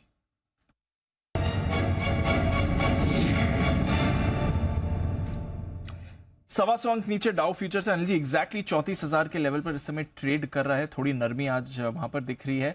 90 अंक नीचे आपको नैस्डैक फ्यूचर्स दिख रहा है। आज शाम नेटफ्लिक्स के नतीजों पर रिएक्शन आएगा, टेस्ला के भी आज नतीजे आने वाले हैं, तो नैस्डैक के लिए काफी एक्टिव डे हो सकता है ट्रेड का। इसके अलावा यूरोप के बाजारों में भी आपको नरमी दिख रही है, 1/4%, कुछ भारी गिरावट नहीं है बट थोड़ी नरमी है। अच्छी बात है, कच्चा तेल थोड़ा नीचे आया, अब $84 के नीचे ट्रेड कर रहा है, पर रुपया आज कमजोर हुआ है जी, 15 पैसे की अब कमजोरी रुपए में दिख रही है लगातार तीसरे दिन। तो रुपया कमजोर है, थोड़ा ग्लोबल मार्केट्स भी सुस्त है, हमारे बाजार भी डेज लो पर ट्रेड कर रहे हैं। सर क्या करना है बताइए। दीप, बाइंग रेंज आ रही है, हिम्मत करके यहाँ खरीदारी करनी चाहिए। 17,600 से 17,500 की रेंज खरीदारी की है। एग्रेसिव ट्रेडर हैं 17,575, 600 के आसपास पहली एंट्री मार लें। 17,500, 17,550 ये पूरा सपोर्ट जोन ही है। इसमें जहाँ आपको ठीक लगे, जहाँ समझ में आए, वहाँ हल्की फुल्की खरीदारी कर सकते हैं। चाहें तो आपको एकदम रिस्क फ्री होकर लेना है कल के लिए, तो आप 3 बजे के बाद खरीदें कि क्या 17,500 आता नहीं है। लेकिन अगर आप एग्रेसिव ट्रेडर हैं तो पहली इंस्टॉलमेंट खरीदारी की आपकी यहाँ हो सकती है विद स्ट्रिक्ट डिसिप्लिन। अगर 17,500 के नीचे बंद होगा तो थैंक यू, चाहे वो आज बंद हो चाहे कल हो, ठीक है। वो स्टॉप लॉस पकड़कर आपको खरीदारी करनी चाहिए इन लेवल्स पे, ठीक है। Point number 1। ऊपर में 17,650, 17,700 तक आप जाएंगे। बहुत ज़्यादा ऐसी तेजी भी नहीं दिख रही, ऐसा नहीं कि भाग जाएगा, क्योंकि कॉल राइटिंग काफ़ी ज़बरदस्त होकर रखी। मैं पहले आपको डेटा बता दूं, अभी तक डेटा बता रहे हैं कि शायद हम 17,600 के नीचे बंद ना हो, क्योंकि 17,600 के पुट पर 1 करोड़ शेयर है, हाईएस्ट ओपन इंटरेस्ट है और उसे होल्ड करने की कोशिश जरूर निफ्टी करेगा, उसके नीचे न जाए। आज भी देखिए 17,580 का लो है, जो 2 दिन पहले का आपका 17,575 का था, लगभग वहीं पर लो बनाया। तो 3 दिनों से आपका ये लो एक तरह से मेंटेन हो रहा है। सो अगर आप 17,600 के ऊपर बंद होते हैं तो और ज़्यादा बुरे नहीं, जितने हैं उतने ही है। तो 3 बजे तक आपको आज का लो नहीं तोड़ना है, 17,575 नहीं तोड़ना है। अगर 3 बजे के पहले अगर आप 17,575 तोड़ देते हैं तो फिर 50-75 पॉइंट की रिस्क खुल जाती है, तब आपकी खरीदारी 17,500 के आसपास होनी चाहिए, उससे पहले नहीं। गॉट इट, ये क्लियर कट है। अगर 3 बजे तक आप 17,600 होल्ड करते हैं तो ऊपर में 17,650, 17,700 तक जा सकते हैं और वहां पर आपको पूरा थैंक यू कर देना है। अगर आप डे ट्रेडर हैं तो 17,650 पे ही कर दें। उसका रीजन ये कि 17,650 पे 1 करोड़ 20 लाख शेयर है, 17,700 पर करीबन 1 करोड़ 85 लाख शेयर है। तो 650-700 की रेंज में दबाकर कॉल राइटिंग हुई है। तो निफ्टी की तो धुलाई हो रही है एकदम, कॉल राइटिंग इतनी तगड़ी हो रही है कि निफ्टी चल नहीं पा रहा। अंडरस्टूड। तो हाल खराब है, 2 दिन से हम यही बात करें। यस, बैंक निफ्टी अभी भी उतना खराब नहीं है। अच्छा, भले आज सबके शॉर्ट कॉल बैंक निफ्टी पर आ रहे हैं, लेकिन बैंक निफ्टी डेटा वाइज उतना खराब नहीं है जितना निफ्टी खराब है। क्यों? बैंक निफ्टी खराब 42,200 के नीचे ही होगा। Got it. 42,200 के पहले खराब है नहीं, 42,200 के पुट पर 62 लाख शेयर है। अब इंटरेस्टिंग डेटा है बैंक निफ्टी के पुट में 142,200 के आसपास 32-33 लाख शेयरों का ओपन इंटरेस्ट पुट में बना हुआ है और 42,200,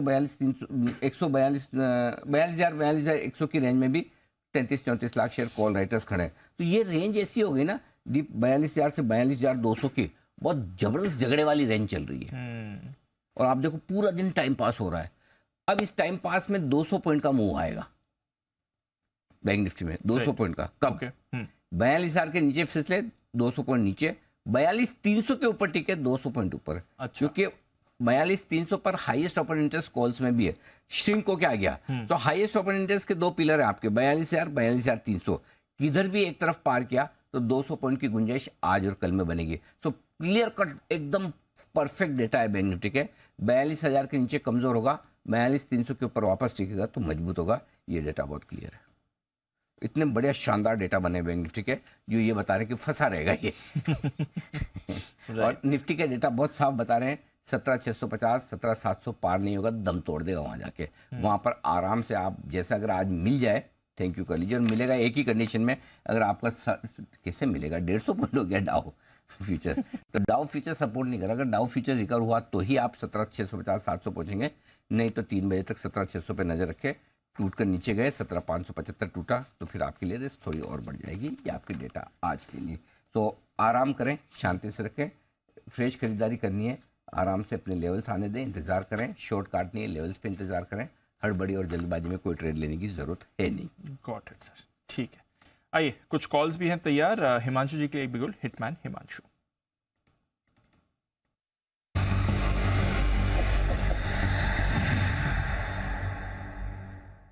बताएं हिमांशु जी। दीप, हालांकि मेरी कॉल हिंद पेट्रो पर ही थी, लेकिन उसको ऑलरेडी बंसल जी ने कवर कर लिया है। अब जो बेसिकली दूसरी कॉल जो मेरे रडार पर है वो भी एक आईटी स्टॉक है, मिड कैप आईटी स्टॉक, जिसमें मुझे लगता है कि वापस से प्रेशर बनता हुआ नजर आ रहा है, और स्टॉक का नाम है L&T Mindtree। मेरा ऐसा मानना है कि जिस तरह का चार्ट सेटअप है, यहाँ पर इस स्टॉक में एक बड़ी गिरावट आते हुए नजर आ सकती है। स्टॉक में फ्यूचर्स में लगभग 4220 रुपए के आसपास के लेवल्स हैं। करंट लेवल्स पर शॉर्ट पोजीशन बनाकर चलने की सलाह रहेगी। स्टॉप लॉस मेंटेन करना है 4260 के ऊपर का, और मुझे लगता है कि ये स्टॉक 4200 के नीचे अगर एक बार क्लोज होता है तो यहाँ से 100 रुपए की गिरावट और देखने को मिल सकती है। तो 4160, 4140 के टारगेट्स के लिए L&T Mindtree के फ्यूचर्स में बिकवाली करके चलने की सलाह है। तो ये है आपके लिए LTI Mindtree, यहाँ पर आपको करनी है बिकवाली। स्टॉक आईटी के प्रेशर में आ ही रहे हैं। एक बिगुल जय के लिए, जय का जैकपॉट।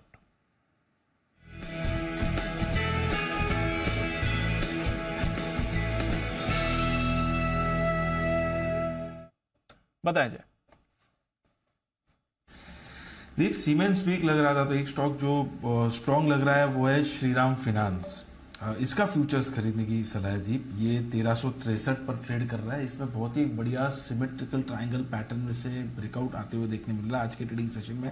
इनफैक्ट एक मल्टीपल स्विंग रेजिस्टेंस के ऊपर 1320 के ऊपर इसमें ऑलरेडी एक ब्रेकआउट आया। अब फ्यूचर्स में मुझे ऐसा लग रहा है कि जो हिसाब से एक ट्रायंगुलर पैटर्न का ब्रेकआउट है दीप, इसका नेक्स्ट टारगेट जो ऊपर में निकल कर आ रहा है डेट कम्स टू 1406। 1406 का पहला टारगेट निकल कर आ रहा है, and second target will be 1430, 1430। सो 1406 और 1430 ये दो टारगेट्स के लिए आप श्रीराम फाइनेंस को खरीदें फ्यूचर्स में। यहाँ पे आपको स्टॉप लॉस दीप लगाना होगा 1337 पर। तो ये है आपके लिए 1337 के स्टॉप लॉस के साथ खरीदारी की राय। श्रीराम फाइनेंस में 1400 के ऊपर के टारगेट जो आपको इस पर दे रहे हैं। फोकस करते हैं कुछ ब्रॉडर मार्केट के स्टॉक्स पर जहां पर एक्शन बन रहा है, और उसमें जोमेटो आज सुबह हमारे रेडार पर भी आया था। अच्छी तेजी बनी हुई है, आज अच्छी खरीदारी जोमेटो में आपको आती हुई दिख रही है। तो थोड़ा समझाया जाए कि जोमेटो में ऐसा कुछ क्या हुआ है, कोई कुछ नया डेवलपमेंट है जिसकी वजह से स्टॉक एक्शन में है। 2 दिनों में 2 ब्रोकरेज रिपोर्ट्स भी आए, आज तो सुबह एक टारगेट कट भी आया था। तो अरमान बताइए, ऐसा क्या हो रहा है जोमेटो में जो स्टॉक में आपको अच्छा एक्शन बनते हुए दिख रहा है? जी देखिए, कंपनी की तरफ से अगर आप देखें प्रेस रिलीज एक क्लैरिफिकेशन है वो आता हुआ दिखा है।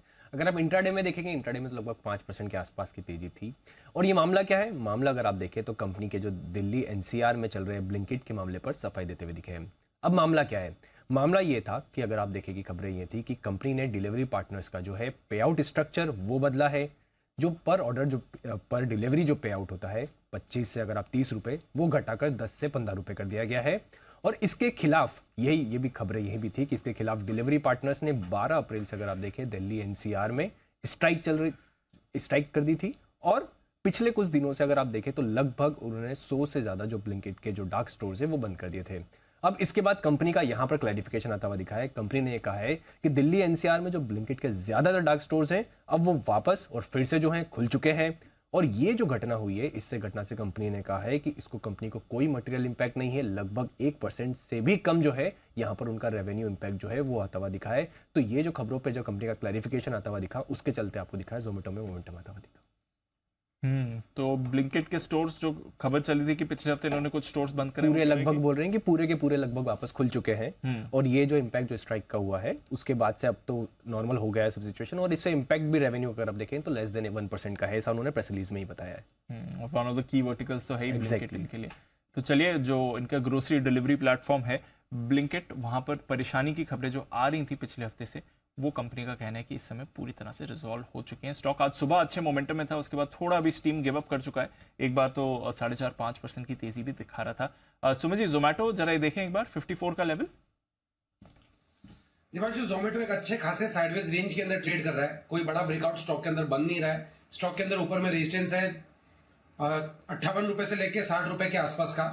ये लेवल जब कन्विंसिंगली टूटेंगे और कोई पॉजिटिव न्यूज फ्लो आएगा तभी स्टॉक के अंदर कोई बड़ा मूव बनेगा, नहीं तो ये सीमित दायरे में घूमेगा, जिसके अंदर नीचे में सपोर्ट बन के आ रहा है 45 रुपए और 48 रुपए के पास। तो लोड लेवल से एक अच्छा रिबाउंड दिखा चुका है, अभी अपर बैंड के पास आ चुका है। फिलहाल एक बार वेट एंड वॉच करें, फ्रेश खरीदारी ना करें, ब्रेकआउट के बाद ही इसमें बाय बनेगा, नहीं तो वापस से प्रॉफिट बुकिंग आएगी और नीचे में 46 से 46 या 45 रुपए तक के लेवल देखने को मिल सकते हैं। तो ये है आपके लिए जोमेटो। देखते हैं, आज सुबह एक बार 56 का हाई भी बनाया था, वहां से थोड़ा डिप आया स्टॉक में, बट खबर इनके लिए अच्छी आई है और उसके बाद स्टॉक में आपको मूवमेंट भी बढ़िया दिख रहा है।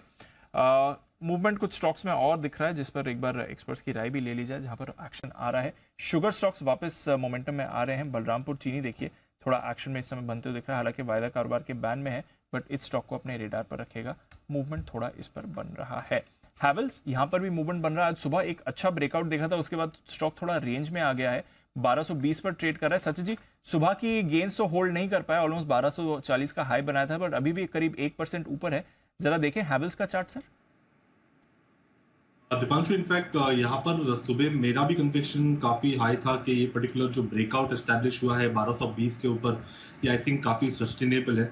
हमने एक लेग जरूर देखी है अराउंड 1240 के आसपास की, बट वो सस्टेन नहीं हो पा रही है।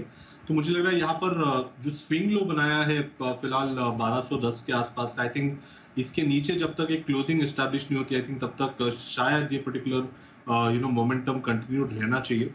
तो इमीडिएट बेसिस पे एक पुल बैक जरूर मिला है। मुझे लग रहा है वापस यहाँ पर कुछ लॉन्ग पोजीशंस रीडिप्लॉय किए जा सकते हैं।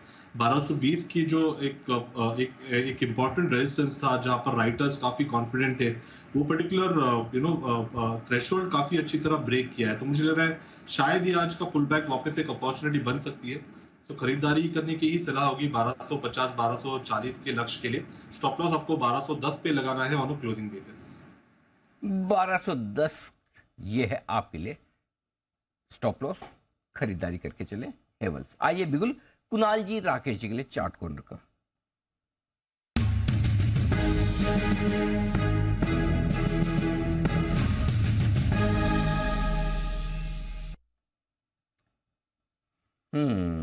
कुणाल जी राकेश जी का पुराना चार्ट कॉर्नर था HPCL वाला, उसके बाद अब आया है दूसरा वाला। सर कोई खास वजह चार्ट बिगुल की? हम तो उम्मीद वैसे रखे हुए भी नहीं थे कि आप ऐसा कुछ करेंगे। नहीं अनिल जी, हमारे पास तो 2-3 स्टॉक्स और भी हैं। अच्छा, कुणाल जी थोड़ा सा कंजर्वेटिव हो रहे हैं। ओके, मुझे लग रहा है हॉलिडे के मूड में अनिल जी। हैं? कल छुट्टी ले रहे? अनिल जी लग कुछ ऐसे ही रहा है, आप देखिए कितना मुस्कुरा रहे हैं छुट्टी के नाम पर। जी कुणाल जी क्या कह रहे हैं? बंसल जी छुट्टी ले रहे हैं आप? अनिल जी नहीं अनिल जी, मैं छुट्टी नहीं ले रहा हूँ अनिल जी। मैं बंसल जी अनिल जी प्रस्ताव भेज रहे थे, मैंने 2-3 प्रस्ताव इनके जो है वो खारिज कर दिए। हाँ, तो इस कारण अनिल जी कह रहे हैं कि छुट्टी के मूड में अनिल जी, लेकिन बहुत समझ करके अनिल जी खारिज किए। ठीक पूरी दलील और पूरा तर्क भी दिया है नहीं ठीक बात है। बंसल जी इसीलिए सोच रहे होंगे कि इनको छुट्टी पे भेज दिया जाए तो कल मैं आराम से फ्री होकर कॉल्स ले पाऊँ, इसलिए उन्होंने ही छुट्टी का आपका प्लान बनाया है। इससे पहले कि बंसल जी आपकी छुट्टी कर दें, बंसल जी बताएं sir chart corner. Anil ji हमारा चार्ट कॉर्नर पिक वही है जो कल मेरा पिक ऑफ द डे था। कल सुबह पिक ऑफ द डे दिया था इंडिगो। इंडिगो कल के भी हाइस के ऊपर निकल गया है टेक्निकल स्ट्रक्चर अच्छा है और जो स्टॉक खराब वातावरण के अंदर अच्छी बैटिंग कर रहा हो उसको तो जरूर मिस नहीं करना चाहिए, उस पर नजर रखनी चाहिए। ओवर टू कुणाल जी। अनिल जी देखिए, ब्रेकआउट आता हुआ दिख रहा है। इंडिगो में एक बहुत अच्छा बेस बना है निचले स्तरों पर और अब ब्रेकआउट आया है। बॉलिंजर बैंड्स पर भी बाय के संकेत आ रहे हैं, तो मौजूदा स्तरों पर बाय करके चले। यहां पर स्टॉप लॉस जो है 1960 के स्टॉप लॉस से खरीदारी करें। पहला टारगेट स्टॉक के लिए 2025 का 2025 का, इवेंचुअल टारगेट 2050 2050 का, तो 2050 के टारगेट के लिए इंडिगो ने खरीदारी कराई। इंटरग्लोब ये लगातार मोमेंटम में रहा है स्टॉक और वापस एक्शन में भी आ रहा है। ट्रैवल सीजन आ रहा है, समर ट्रैवल इस समय वापस बढ़िया पिकअप दिखा रहे हो। उसके बीच हम देख रहे हैं कच्चे तेल के प्राइसेस में वापस एक कूल ऑफ बन रहा है, तो इंटरग्लोब एविएशन इस पर रखेगा आप नजर। आइए सुमित जी के लिए एक बिगुल, सुमित का सुपर हिट।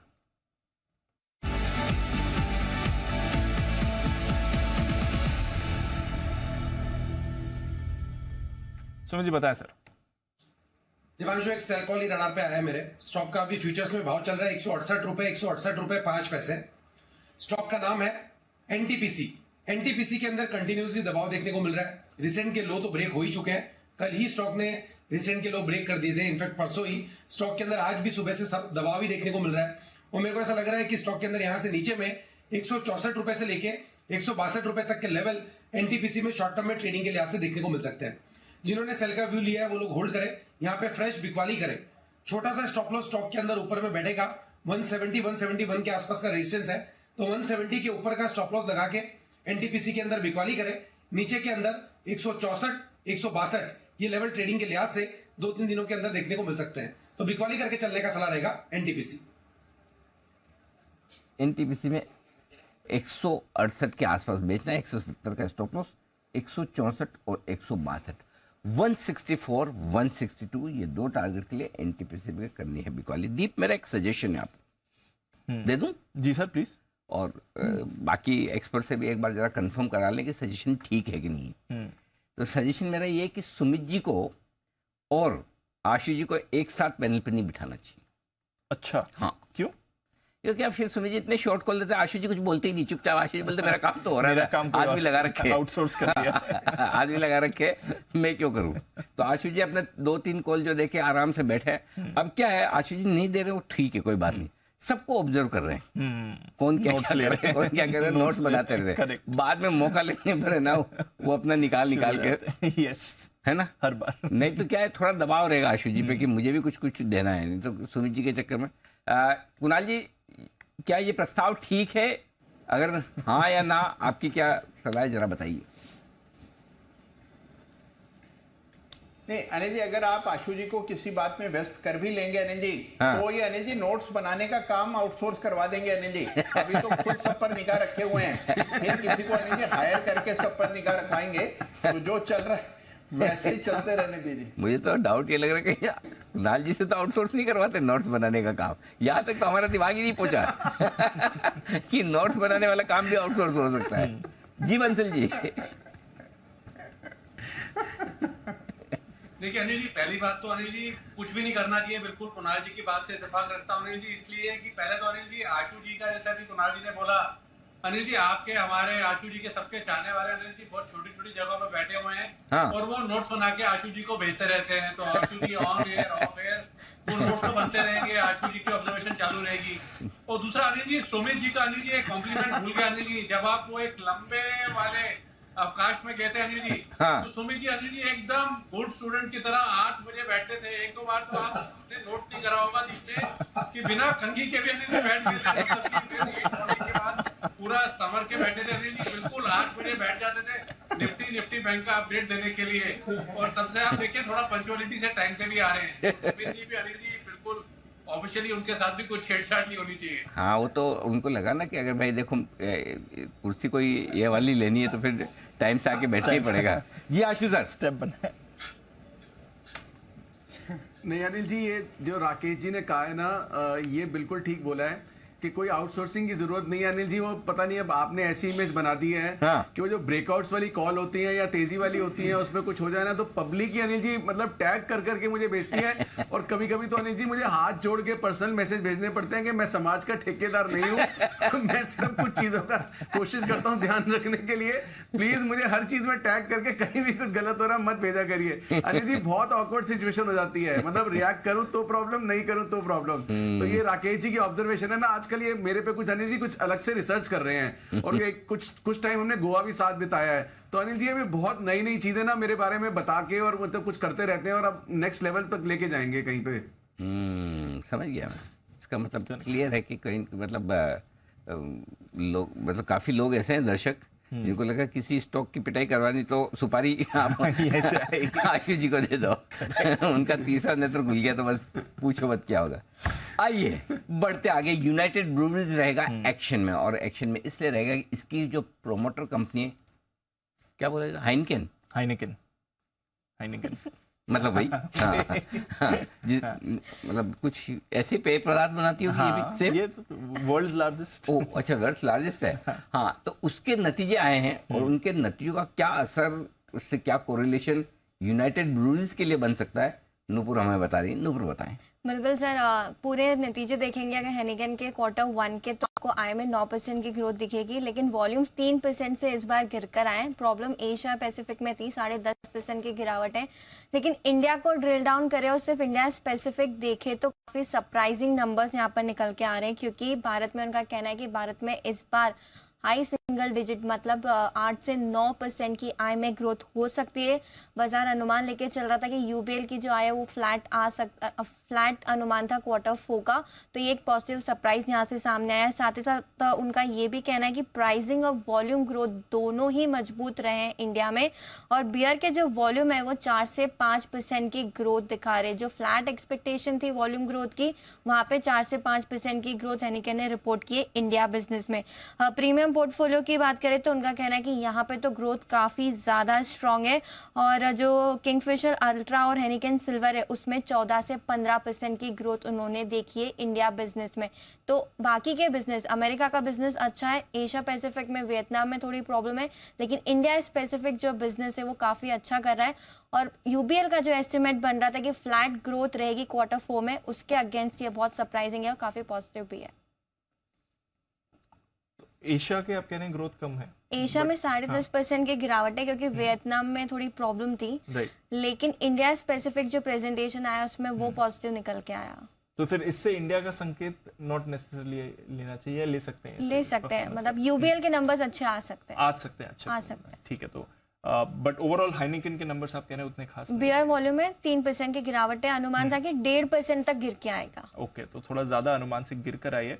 प्रॉब्लम है कुछ एशिया इकोनॉमीज में, बट नॉट नेसेसरली वो प्रॉब्लम आपको इंडिया में आती हुई दिखे। वैसे स्टॉक ने कुछ किया नहीं, बहुत ही रेंज में रहा है। 1400 के लेवल्स पर आपको हाइनेकेन इस समय दिख रहा, माफ कीजिएगा, यूनाइटेड ब्रूवरीज इस समय दिख रहा है, इस पर रखिएगा नजर। एक बार जय से जरा चार्ट चेक भी ले लिया जाए। जय, एक बार जरा देखेंगे यूनाइटेड ब्रूवरीज का चार्ट। बिल्कुल, मुझे ऐसा लग रहा है देखिए इसमें काफ़ी अच्छा खासा सेलिंग हमें आते हुए देखने ऑलरेडी मिला है यूबीएल में, और मुझे तो ओवरसोल्ड लग रहा है ये स्टॉक।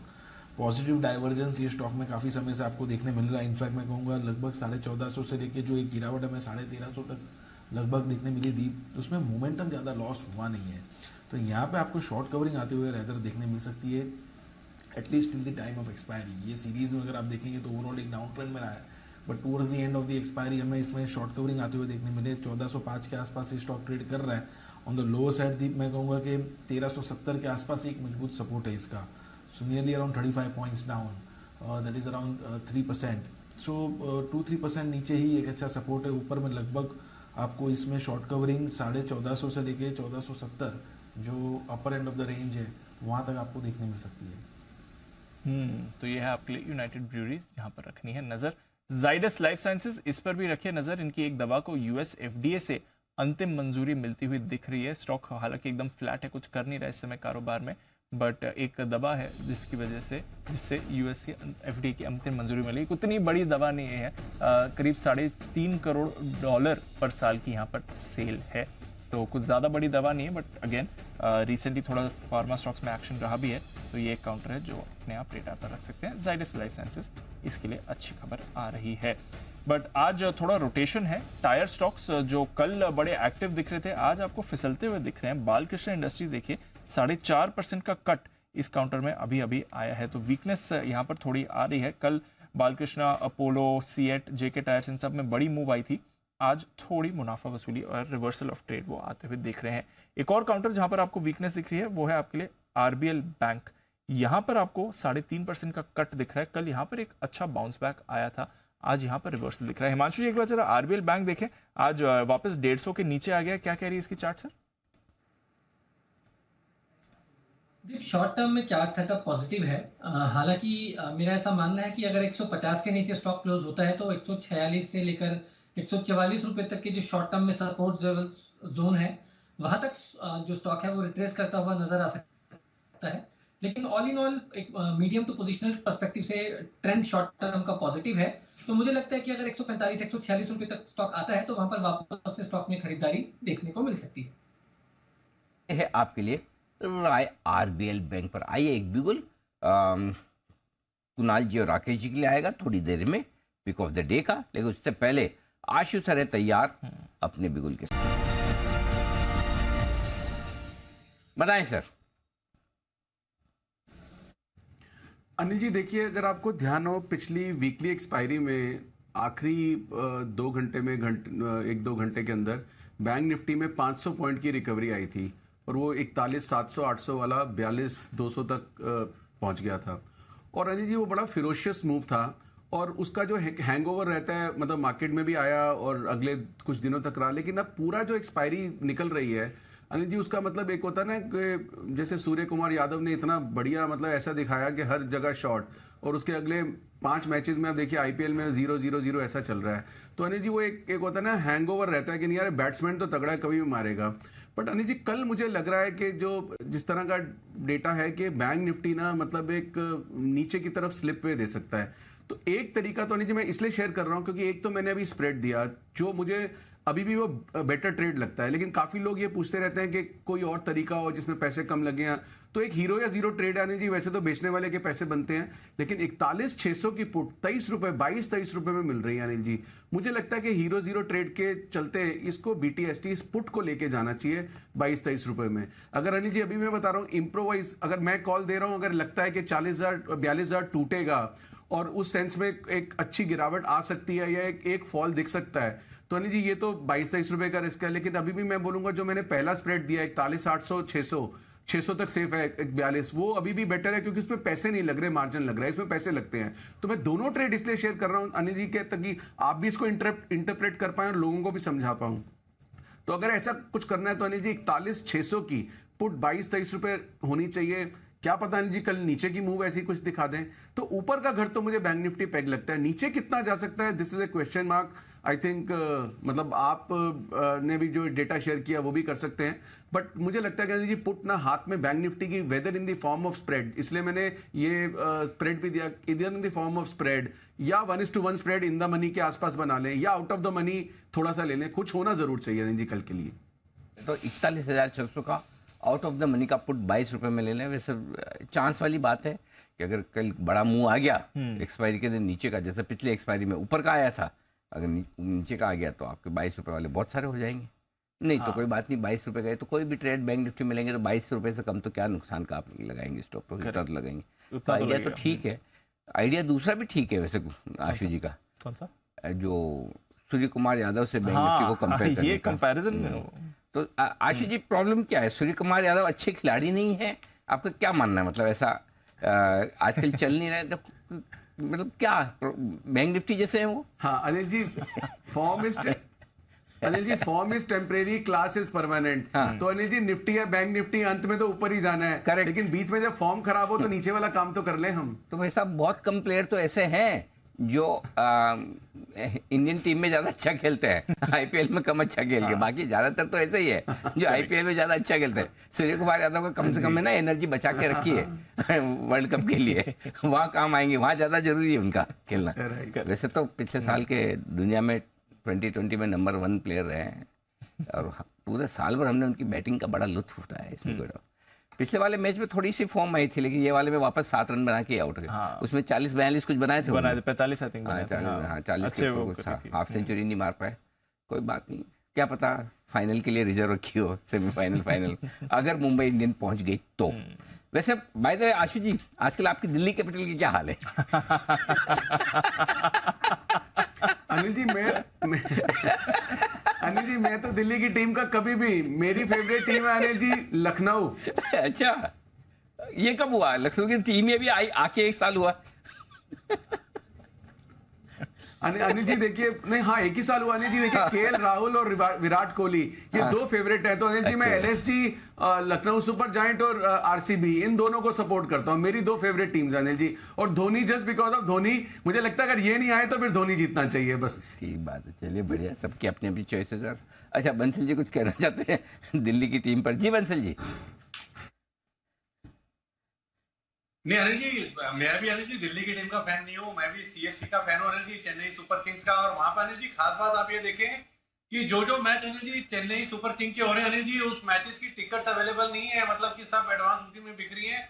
धोनी का craze Anil ji, last IPL है धोनी जी का, तो सबसे आज की डेट में सबसे हॉट टीम सीएसके है, जिसको फॉलो किया जा रहा है। हाँ ये बात तो है, वो कोई भी ग्राउंड पे खेले, मतलब दूसरों का ग्राउंड भी होगा तो भी मतलब चीयर तो धोनी के लिए ही करते लोग। हाँ वो धोनी के लिए तो हाँ, मतलब वो धोनी से पहले वाला विकेट जब गिरता है तो क्राउड और ज्यादा खुश हो जाते हैं मतलब। और लोग उल्टा सोच रहे हैं जल्दी आउट हो धोनी आएगा, धोनी आएगा। ऐसा हाल है। चलिए बढ़िया है, एंजॉय कीजिए गेम्स को। आईएस बीच 41,600 के ऊपर आकर टिकने की कोशिश फिर से कर रहा है निफ्टी, यानी कि जो स्ट्रॉन्ग 3 बज गई थी तो 3 बजे तक हम 17,600 के नीचे आकर टिकने की कोशिश नहीं की, ऊपर आ गए, तो ये एक अच्छा संकेत है। और बैंक निफ्टी भी 3 बजे तक 42,000 को नहीं तोड़ रहा है। इसका मतलब ये कि काफ़ी हद तक आप रिस्की जोन से बाहर आ रहे हैं, क्योंकि बड़ा मूव आखिरी आधे घंटे में आए उसकी इंपॉर्टेंस कम होती है। इंपॉर्टेंस 3 बजे के पहले बड़ा मूव आ जाए उसकी ज़्यादा होती है। तो अब गिरे तो भी एडजस्टमेंट में बहुत ज़्यादा आप खराब नहीं होंगे, ऐसा आप मानकर चल सकते हैं। हालांकि डाउ फ्यूचर्स में कोई खास रिकवरी नहीं है, 150 पॉइंट नीचे है। नैस्डैक फ्यूचर्स 100 पॉइंट नीचे है। एचसीएल टेक नतीजे पेश करेगा कल, आइए नतीजों का अनुमान जान लिया जाए, क्योंकि खासतौर से टीसीएस, इन्फोसिस दोनों के नतीजे के देखने के बाद कुछ हमें बहुत डर लग रहा है एचसीएल टेक के नतीजों का अनुमान सुनने में। बताएं, कुछ आप रिलीफ देंगे? सर रिलीफ के हिसाब से तो अभी सिनेरियो रिलीफ वाला लग नहीं रहा है। गार्टनर की रिपोर्ट ऑफ कोर्स रिलीफ देने वाली है। उनको खुद के ऊपर लिखी है, exactly. Let's accept that, be honest. Gartner ने अपने लिए बोला है, दूसरों के लिए हम भले खुश हो जाए, उससे क्या फर्क पड़ता है। सही बात है। तो सिनेरियो अभी यहाँ पर ये बन रहा है एचसीएल टेक में कि नंबर्स के लिहाज से तो सुस्ती का मूड माहौल दिख रहा है, और खासकर मार्जिन्स पर मैं पहले भी आपको जब आईटी पर बता रहा था कि सेक्टर रिलेटेड सबसे खराब परफॉर्मेंस किसकी हो सकती है, उसमें मार्जिन्स के लिहाज से एचसीएल टेक ही है। 19.6% के मार्जिन्स पिछले तिमाही में थे, इस बारी 18.4% हम मार्जिन उम्मीद लगाकर चल रहे हैं। अब यहाँ पर डॉलर आए भी देखिए, क्योंकि टॉप लाइन उतनी अच्छी नहीं है तो इसी वजह से कंपनी की मार्जिन्स भी हर्ट होती हुई नजर आ रही है। करीबन 0.4% की ग्रोथ के साथ 325.7 करोड़ डॉलर्स पर कंपनी अपनी डॉलर आय रिपोर्ट कर सकती है। कॉन्स्टेंट करेंसी टर्म्स में हम टीसीएस या फिर इन्फोसिस की जहां 0.9% की ग्रोथ एक्सपेक्ट करके चल रहे थे, उसके मुकाबले 0.6% की पहले ही हम डी ग्रोथ मानकर चल रहे हैं कि यहां पर कॉन्स्टेंट करेंसी टर्म्स में आती हुई नजर आएगी। नेगेटिव ऑपरेटिंग लेवरेज से कंपनी की मार्जिन्स पर इम्पैक्ट रहेगा, और FY24 के लिए 6 to 8% की कॉन्स्टेंट करेंसी आई ग्रोथ और 18 से 20% की ऑपरेटिंग मार्जिन गाइडेंस की हम उम्मीद लगाकर चल रहे हैं। एंड अगेन, जैसे कि गाइडेंस हम इन्फोसिस के केस में भी बोल रहे थे कि यहाँ पर ये गाइडेंस रह सकती है 6 to 8% की कॉन्स्टेंट करेंसी टर्म्स में। अब देखना है कि फाइनल गाइडेंस क्या निकल कर आती है, क्योंकि आगे की प्रोजेक्शंस पे ही आइडिया लगेगा कि कंपनी कितनी क्या पोजीशन में है, किस स्ट्रेंथ में है, या गिरावट का मूड माहौल इस पर बन रहा है। क्योंकि आगे के लिए खासकर नॉर्थ अमेरिकन मार्केट्स को लेकर कंपनी का क्या आउटलुक है, उस पर सबसे बड़ा फोकस रहेगा। बजट, क्लाइंट बजट की कमेंट्री तो इम्पॉर्टेंट रहेगी ही, एंड अट्रेशंस पर, यानी कि जो अभी मौजूदा मूड माहौल है उसमें अट्रेशन तो ऑफकोर्स सभी आईटी कंपनियों का कम हो रहा है, पर आपको ये भी चीज़ ध्यान में रखनी है कि आगे हायरिंग कितनी होने वाली है, इस पर अब फोकस बनेगा। क्योंकि अगर ओवर हायरिंग हो गई है, जैसे कि इन्फोसिस ने कहा था, तो वो यूटिलाइजेशन पर अब फोकस करते हुए नजर आएंगे। तो सारी की सारी बातें अभी कमेंट्री पर ही जितने भी आईटी सेक्टर्स की कंपनियां हैं उस पर टिकी हुई है। तो HCL टेक देखते हैं इसकी परफॉर्मेंस। आज सुबह थोड़ा होल्ड आउट कर रहा था, बट उसके बाद आप देख रहे हैं कमजोरी बनी हुई है। बाकी आईटी के मुकाबले उतना सुस्त नहीं है HCL टेक, बट फिर भी यहाँ पर आपको नरमी है। 2.5% का कट अब आपको दिख रहा है। देखते हैं नतीजे कैसे आते हैं और रिएक्शन कैसा रहेगा, बट आईटी नंबर्स पर आपको फोकस जरूर करना है। एक चार्ट चेक भी ले लिया जाए कुणाल जी की तरफ से। कुणाल जी एक बार देखेंगे सर, HCL टेक नंबर्स कल आएंगे, फिलहाल 1040 पर 2.5% नीचे। देखिए, कल भी हम लोग चर्चा कर रहे थे दीपांशु HCL टेक की, जिस तरह का चार्ट स्ट्रक्चर है मुझे लगता है कि स्टॉक एक रेंज में रहना चाहिए। आज हम जरूर देख रहे हैं कि ऊपरी स्तरों से कुछ बिकवाली का दबाव देखने को मिल रहा है, लेकिन एक बड़ा सपोर्ट है 1020 के आसपास। तो मुझे नहीं लगता कि वो लेवल्स ब्रीच होंगे, तो ये स्टॉक एक सीमित दायरे में ही कारोबार करेगा और बाजार को अंडर परफॉर्म ही करता रहेगा। तो मेरी राय में तुरंत कोई खरीदारी की राय नहीं। जिनके पास बहुत लंबे समय का निवेश है 1020 का स्टॉप लॉस रख लें। तो ये है आपके लिए इस समय HCL टेक, जहां पर आपको मूवमेंट बनते हुए दिख सकता है। थोड़ा नतीजों से पहले स्टॉक एकदम सुस्त दिख रहा है। कुछ और काउंटर्स जहां पर आपको थोड़ा एक्शन बनते हुए दिख रहा है। आज नतीजों के बाद ICICI लोम्बार्ड की काफ़ी जमकर पिटाई हुई है, 5% नीचे है, सुबह से ही कमज़ोर है।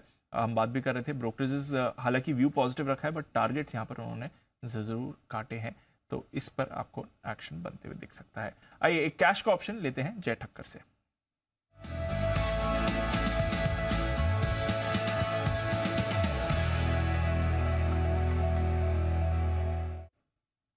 बताएं जय। जी दीप, एक लॉन्ग स्ट्रैंगल में यहाँ पे रेकमेंड कर रहा हूँ आपको। 42,300 का कॉल ऑप्शन खरीदे 77 पर, और 73 पर आप 42,000 का एक पुट ऑप्शन खरीदे। तो 77 पे आपको खरीदना है 42,300 का कॉल ऑप्शन, और 73 पर आपको खरीदना है 42,000 का पुट ऑप्शन। तो ये दोनों मिलाकर आपका जो टोटल जोड़ी का एक कॉस्ट होता है वो है 150 रुपये का। सो आपका ब्रेक इवन ऊपर में हो जाएगा 42,450, 500 जो हमने देखा है एक्सपायरी में क्लियर कट एक रेजिस्टेंस रहा है, और नीचे की तरफ हो जाएगा दीप आपका 41,850, और 42,000 के नीचे तो लगभग आपको एक अच्छा मोमेंटम नीचे देखने मिलेगा, और 42,500 के ऊपर अच्छा एक अपवर्ड देखने मिलेगा। ये 300 पॉइंट के बीच में अगर बैंक निफ्टी रह गया दीप, अगर तो डेफिनेटली आपको लॉस हो जाएगा ये 150 रुपये का। इसमें आपको एक स्टॉप लॉस रखना होगा, बड़े इनिशियल आर में मत रखना दीप। सो मेरा ये कहना रहेगा कि स्टार्टिंग के फर्स्ट हाफ में एक स्टॉप लॉस आप रख सकते हो यहाँ पे 40 का, 40 का एक स्टॉप लॉस रखिए, 110 रुपये का टोटल मतलब स्टॉप लॉस हो गया। सो कंबाइंड लेवल आपका 40 का हो सकता है, और नीचे में टारगेट्स ऊपर में लगभग आपके इसके 250 रुपये से लेके 350 रुपये के हो सकते हैं। आई थिंक दैट जो हिसाब से एक साइडवेज मोमेंटम हमें कुछ दिनों में देखने मिला है, हाईवेज भी काफ़ी लोअर लेवल्स पर है दीप। सो एक अगर रिवर्सल अगर आता है नीचे की तरफ, तो जैसे आशु जी भी कह रहे थे, अगर 42,000 ब्रेक होता है, आई एम श्योर जहाँ पे सबसे ज़्यादा बिल्डअप हमें देखने मिला है पुट साइड पर, अगर वो ब्रेक होता है तो लगभग आपको 41,800, 41,600 तक का है आपको क्विक मूव नीचे की तरफ देखने मिले। बट ऑन द कॉन्ट्रारी अगर 42,300 के ऊपर जाता है पहले, और 300-400 के ऊपर जाता है, तो एक शार्प आपको शॉर्ट कवरिंग भी वहाँ पे आते हुए देखने मिलेगी दीप। सो बिकॉज काफ़ी लोगों ने कॉल राइटिंग करके रखी है अच्छी खासी, और 1 के नीचे PCR आ चुका है।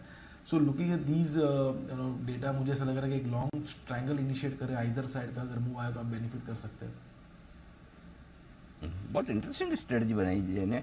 देखिए आज अभी हम थोड़ी देर पहले दीप यही बात कर रहे थे कि हाईएस्ट ओपन इंटरेस्ट 42,000 के पुट पर है, हाईएस्ट ओपन इंटरेस्ट 42,300 के कॉल्स पर है। तो एग्जैक्टली 42,300 का कॉल खरीद रहे हैं और 42,000 का पुट खरीद रहे हैं, यानी कि बड़ी मंदी हुई तो 42,000 का पुट आपको पैसे बना कर देगा, और बड़ी तेजी हुई तो 42,300 का कॉल पैसे बना कर देगा, और दोनों को मिला के मुश्किल से 150 रुपये लग रहे हैं आपके। कल एक्सपायरी का दिन है, इस रेंज के बीचों बीच में आप हैं। अब अगर आप ये सोचते हैं कि 150-200 पॉइंट से ज़्यादा का मूव तो कल बनता है किसी भी तरफ, तो आपका नुकसान नहीं होगा। करेक्ट। 150 पॉइंट प्लस का मूव बनते आप नुकसान में नहीं आएंगे, जनरली ब्रेक इवन करना शुरू कर देंगे, और उससे बड़ा मूव आ गया 250-300 पॉइंट का अगर बैंक निफ्टी में किसी एक तरफ, तो आपके पैसे बन जाएंगे। तो आई थिंक मुझे ये स्ट्रेटेजी ज़्यादा सेंसिबल लग रही है कि अगर आप रेंज बाउंड बैंक निफ्टी को ये सोचे कि अगर 42,500-600 हो जाता है कल एक्सपायरी पे, तो भी पैसा बन जाएगा, 41,800, 41,600 हो जाता है तब भी पैसा बन जाएगा। तो इंटरेस्टिंग है और ज़्यादा प्रीमियम लग नहीं रही है इस बार, नहीं तो जनरली प्रीमियम काफ़ी होती है। अगर आप 2 ऑप्शन खरीद रहे हैं और 2 ऑप्शन खरीद कर आपको सिर्फ 150 पॉइंट ही प्रीमियम देने पड़ रहे हैं तो आपको प्रीमियम बहुत ज़्यादा देनी नहीं पड़ रही। करेक्ट। स्ट्रेटजी मुझे बड़ी इंटरेस्टिंग लगी जाए कि अच्छी है ये, अच्छी स्ट्रैटेजी। हाँ अच्छी है कि बड़े मूव के लिए ट्रेड करना है और बड़े मूव में अगर दूसरा तरीका ये कि आपको खाली एक ही तरफ वाला मूव ट्रेड करना है तो जैसा आशु जी कह रहे हैं, फॉर एग्जांपल मंदी वाला आपको ट्रेड करना है तो या तो 42,000 का पुट ले लो, 41,800 का बेच दो, या 41,600 का बड़ा मूव के लिए एक तरफ का करना है तो वो भी हो सकता है। और अदरवाइज दोनों तरफ में से किसी भी एक तरफ बड़ा मूव बन जाए तो ये स्ट्रेटजी काम आ सकती है। इंटरेस्टिंग है, चलिए बढ़िया। आइए पिक ऑफ द डे का बिल्कुल कुणाल जी और राकेश जी के लिए।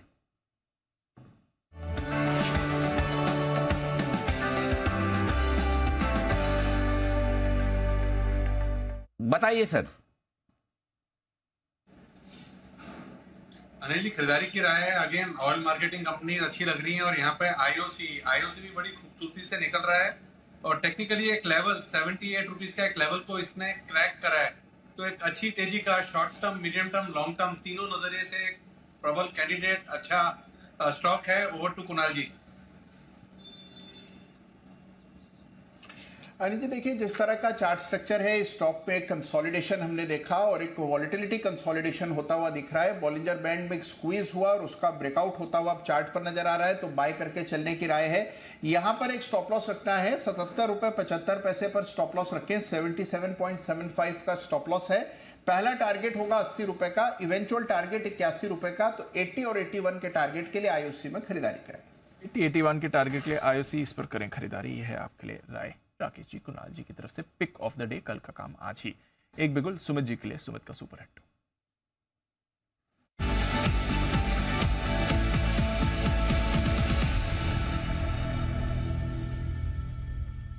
बताएं सुमित जी।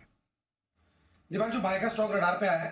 शुगर स्टॉक्स में थोड़ा मोमेंटम बन रहा है, शुगर स्टॉक्स में थोड़ी बाइंग देखने को मिली है। तो जो स्टॉक अभी मेरे रडार पे आया है उसका भाव चल रहा है 96 रुपए, 96 रुपीज 10 पैसा। स्टॉक का नाम है द्वारिकेश शुगर। द्वारिकेश शुगर के अंदर मोमेंटम बना है, रिसेंट के स्विंग हाई ब्रेक हुए हैं। आज भी स्टॉक ने एक स्ट्रॉन्ग कैंडल फॉर्म करी है और पिछले 3 दिनों के हायर लेवल्स पे भी आ चुका है। द्वारिकेश शुगर के अंदर यहां से 3 डिजिट के अंदर जाने को तैयार है। 100 रुपए का इसका पहला टारगेट बनेगा, 105 रुपए का इसका दूसरा टारगेट बनेगा। द्वारिकेश शुगर में जिन्होंने पोजीशंस बनाई है वो लोग होल्ड करें, क्योंकि आज ब्रेकआउट है और क्लोजिंग में ये 96 के ऊपर बंद देगा तो 1-2 दिनों के अंदर यहां से एक बढ़िया मूव ऊपर की तरफ दिखाएगा। नीचे में स्टॉक का जो सपोर्ट है 93.50 के पास है, तो 93 रुपए का स्टॉप लॉस लगा के द्वारिकेश शुगर में खरीदारी करके चलने का सलाह रहेगा। 100 रुपए का पहला टारगेट, 105 रुपए का दूसरा टारगेट। 100 और 105 के टारगेट के लिए द्वारिकेश शुगर पर करनी है आपको खरीदारी। ये है राय सुमित जी की तरफ से। तो चलिए, एक बाय कॉल आया, वो भी कैश मार्केट में सुमित जी की तरफ से, जहां पर रखनी है नजर। 4 सेल कॉल्स के बाद एक बाय कॉल सुमित जी की तरफ से। आज सुमित जी का बाय कॉल में ज्यादा कन्विक्शन नहीं है। फिर देने के लिए दे रहे हैं, अलग बात है, बाकी ऐसा कन्विक्शन से नहीं। क्यों सुमित जी? अनिल जी, एक्चुअली तेजी कोई ज्यादा स्टॉक्स में नजर में नहीं आ रही है और सेल ज्यादा पकड़ में आ रहे हैं। ठीक बात है। नहीं तो ये अगर ये होता तो कुछ अच्छा सा डायलॉग बोल के वो जिसमें स्टॉक में खुलेंगे तेजी के द्वार, कुछ तो आता ना, कुछ आता है। राइट। खाली प्लेन वनीला कॉल आ रहा है, वो फील मिसिंग है। मिसिंग नहीं है, अंदर से ऊपर से आ रहा है, अंदर से नहीं आ रहा है कॉल, है ना। जी आशु जी। अनिल जी। जी सर। अनिल जी, मैं एक आपसे ये चाह रहा था कि जैसे अभी आपने ये सुमित जी के डायलॉग बोले, तो सुमित तो अनिल जी मतलब आजकल मैंने देखा है मंदी स्टॉक्स में धीरे धीरे, जैसे मैं कहता हूँ स्टॉक्स में इंटरेस्ट नहीं है तो बहुत अच्छे से सेलिंग देता है। तो अनिल जी, अब वो आपने जैसे डायलॉग वाली बात बोली है, जुमले होते हैं, तो हम मंदी में भी ऐसे बोल सकते हैं जैसे जिस स्टॉक के नाम में है पावर, उसकी होने वाली है फुस पावर, तो सेल करना है टाटा पावर। ऐसे अनिल जी जुमले मंदी के लिए भी हो सकते हैं या तेजी में यूज होंगे क्या? इसके लिए आपको कोचिंग लेनी पड़ेगी सुमित जी से। बोलने में आप बोल सकते हैं, लेकिन ये अगर आप ये वाला अभी जो बोला वो वाला बोलेंगे तो इम्पैक्ट नहीं आएगा। मैं तो नहीं, मतलब एग्जांपल दे रहा था। जी सुमित जी।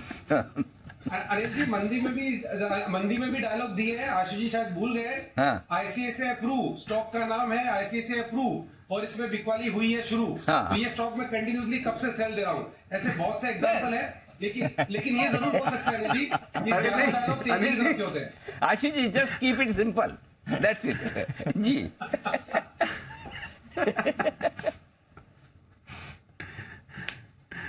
नहीं अनिल जी, मैं तो ना वो एक्चुअली क्या है, सुमित तो मतलब पूरा शेयर बना देते हैं, मैं तो एक्चुअली मिस कर रहा था सिद्धार्थ सिंधानी जी को। वो ऐसे बोलते हैं जिस स्टॉक में है पावर, जिसके नाम में है दीपक, जिसमें मतलब, तो उसे बोल रहा था, तो रिवर्स में भी बोल सकते हैं कि होने वाली है फुस पावर, इसलिए बोल रहा था। ना आप देखो सुमित जी तो फिर भी थोड़े बहुत आपके बोलने पे बैंड हो जाएंगे, थोड़ा एडजस्ट कर ले।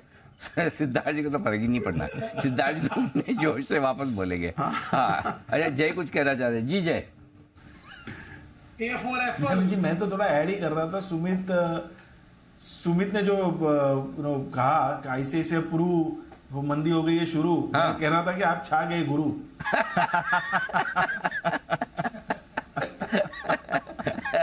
वाह वाह, बहुत ही बढ़िया। चलिए, अच्छा बंसल जी की भी विशेष टिप्पणी जी। बंसल जी आप भी फरमाइए। देखिए आशु जी को अनिल जी राय दे रहा हूँ। आशु जी बिल्कुल जुमले मंदी में भी कहे जा सकते हैं, बट आपको सूट नहीं करेंगे अगर आप ऐसा करेंगे। तो जो लोग आज आपके सामने आते हैं, जैसे अभी हम 2 दिन साथ में थे, तो दूर से आपको गुड मॉर्निंग गुड इवनिंग करते हैं, दूर से विश करते हैं, वो तो फिर आपकी गर्दन में हाथ डाल के घूमेंगे अगर आपने जुमले शुरू कर दिए।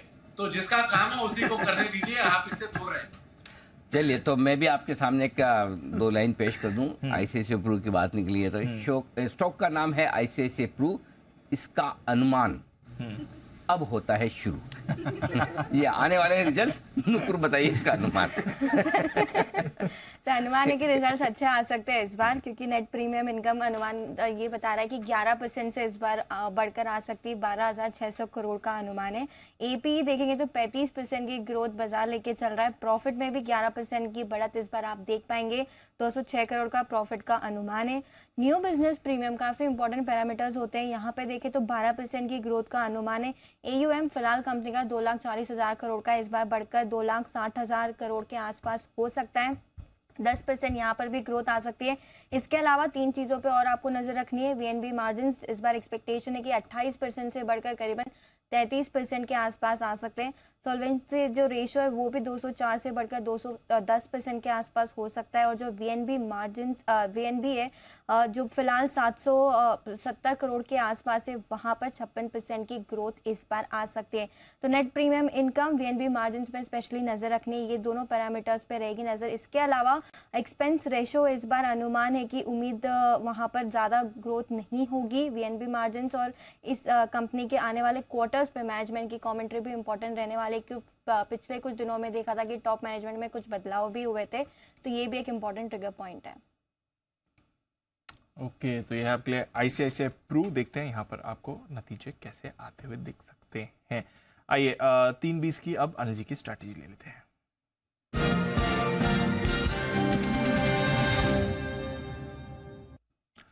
अब सुस्ती है अनिल जी, और ज़्यादा सुस्ती हो गई। 125 अंक नीचे था 1 घंटे पहले। डाउ फ्यूचर्स अब 150 अंकों से ज़्यादा का कट दिखा रहा है। 125 अंक नीचे नैस्डैक फ्यूचर्स है। नैस्डैक में ज़्यादा बिकवाली, ऑलमोस्ट 1% नीचे आते हुए दिख रहा है। यूरोप में भी थोड़ी बिकवाली बढ़ी हुई है सर। तो ग्लोबल मार्केट्स तो कमज़ोर संकेत ही दे रहे हैं। बड़ी कट नहीं है बट कमज़ोर संकेत दे रहे हैं। आज बताएं क्या करना है। आज न तेजी की पोजीशन बनानी है न मंदी की, नहीं, जो है उसको होल्ड करो, नया कुछ भी नहीं है। अगर आपकी तेजी की पोजीशन तो 17,500 का पुट जरूर रखें। 17,500 का पुट। अगर है तेजी की पोजीशन बैंक निफ्टी में तो 42,000 का पुट जरूर रखें, क्योंकि देखो डाउ 150-200 नीचे दिख रहा है, ठीक है। हमारे मार्केट तीसरे दिन लगातार खराब हो रहे हैं। इंपॉर्टेंट सपोर्ट लेवल से थोड़ा ऊपर बंद हो रहे हैं 100-125 पॉइंट। तो रिस्क अपने ज़्यादा रखनी है। अगर पिछले 1000 पॉइंट की तेजी में आपकी एंट्री सही हुई, पैसा बना दिया, तो उसको आप थोड़ा होल्ड हेज करके रखो। तो 17,500 और 42,000 दो पुट जरूर लेके जाएं। और अगर आपको ज़्यादा दूर का लेना है कि भाई प्रीमियम लगती है, 41,800 का भी ले सकते हैं, लेकिन पुट जरूर रखें अपने पास में। पुट जरूर रखें, 100% रखें। फ्रेश तेजी की नहीं बनानी। कल देखेंगे सुबह की सुबह कहाँ जा रहा है मार्केट, यहीं कहीं है। और मंदी की पोजीशन अगर आपकी है तो होल्ड करें। फ्रेश मंदी भी यहाँ पर करना थोड़ा रिस्की लोअर लेवल है मंदी की पोजीशन, तो वैसे तो आपको कॉल ऑप्शन खरीद कर हेज करने की ज़रूरत नहीं है। फिर भी करना चाहें तो 17,800 का कॉल ले सकते हैं ताकि प्रीमियम कम मिलेगी। 42,500 का कॉल ले सकते हैं ताकि प्रीमियम कम लगेगी। ये है आपके लिए निफ्टी पर आए क्लियर कट। हेड जरूर रखें। बैंक निफ्टी का क्लोजिंग स्टॉप लॉस अभी भी ट्रिगर नहीं हो रहा। वैसे देखा जाए निफ्टी का जो हो चुका है 17,700 के नीचे वाला वही हुआ है। फ्रेश 17,500 के नीचे ट्रिगर होता है वो भी नहीं होता। न्यूट्रल से मार्केट है, हल्के नेगेटिव साइड पर। कल सुबह नई ट्रेड कल देखी जाएगी, अभी नहीं बनानी। ओके, तो ये है आपके लिए इस समय अनिल जी की राय। कल की राय कल देंगे। फिलहाल अगर आप पोजीशन कैरी फॉरवर्ड कर रहे हैं तो फिर हेज जरूर बना कर जाएंगे, आपके लिए क्लियर व्यू आ रहा है अनिल जी की तरफ से। बैन से बेनिफिट, बलरामपुर और डेल्टा ऑलरेडी बैन में है, क्या कुछ एडिशन होंगे सब्सट्रैक्शन, जानते हैं आशीष के साथ।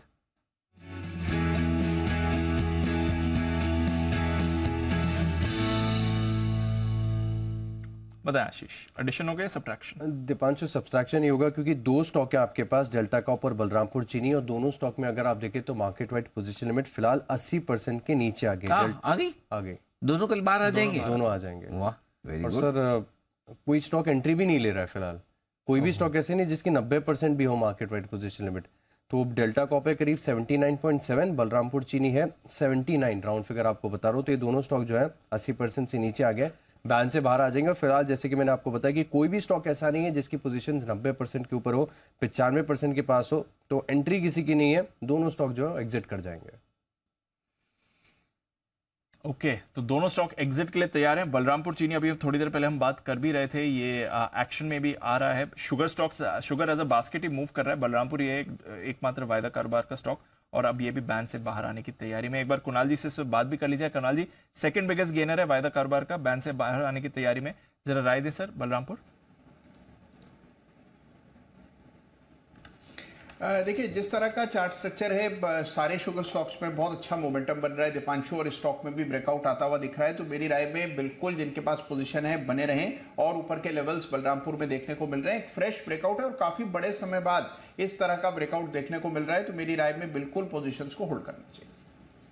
तो ये है आपके लिए बलरामपुर चीनी बैन से बाहर आने की तैयारी में अच्छी मजबूती के साथ। न सिर्फ बलरामपुर, आज बाकी शुगर शेयर भी थोड़े थोड़े मजबूत होते हुए दिख रहे हैं। होलसेल प्राइस भी 39 रुपए के आसपास पहुंच चुकी है। तो आप लोग शुगर खाना कम कर दें। हाँ, सेहत के लिए भी अच्छा है। अच्छा, ये बहुत बड़ा होने के बाद पता चला दीप की शुगर सेहत के लिए अच्छी नहीं है। बचपन में सर मीठा खाना इतना पसंद था, बाद में पता चला कि नहीं खाना चाहिए, तो अब जाके पता चला। और आजकल जो है ना वो आम का सीजन है, जय को पूछो हाँ कितना मुश्किल काम है आम से और शुगर से बचे रहना। जय, मुश्किल है ना? बिल्कुल अनिल जी, मतलब हार्डली ऐसा अनिल जी एक दिन हुआ रहेगा जो जब मैंने ना या तो आम रस नहीं खाया रहेगा या तो आम काट कर नहीं खाया रहेगा, लगभग पिछले 1 महीने से अनिल जी। तो staying without that in this season तो बहुत ही डिफिकल्ट है, कंट्रोल ही नहीं होता देखकर। हाँ, एक्चुअली आम देखते सबसे खराब है एक्चुअली, मतलब हेल्थ के हिसाब से, मतलब कंट्रोल नहीं हो रहे, वो बात सही है। जिनको पसंद है, कुछ कुछ लोग हैं जो बिल्कुल नहीं खाते, वो बहुत अच्छे हैं। ओके, आइए पिक ऑफ द डे। आज एक और बिगुल पिक ऑफ द डे का हिमांशु जी के लिए। हिमांशु जी भी तैयार।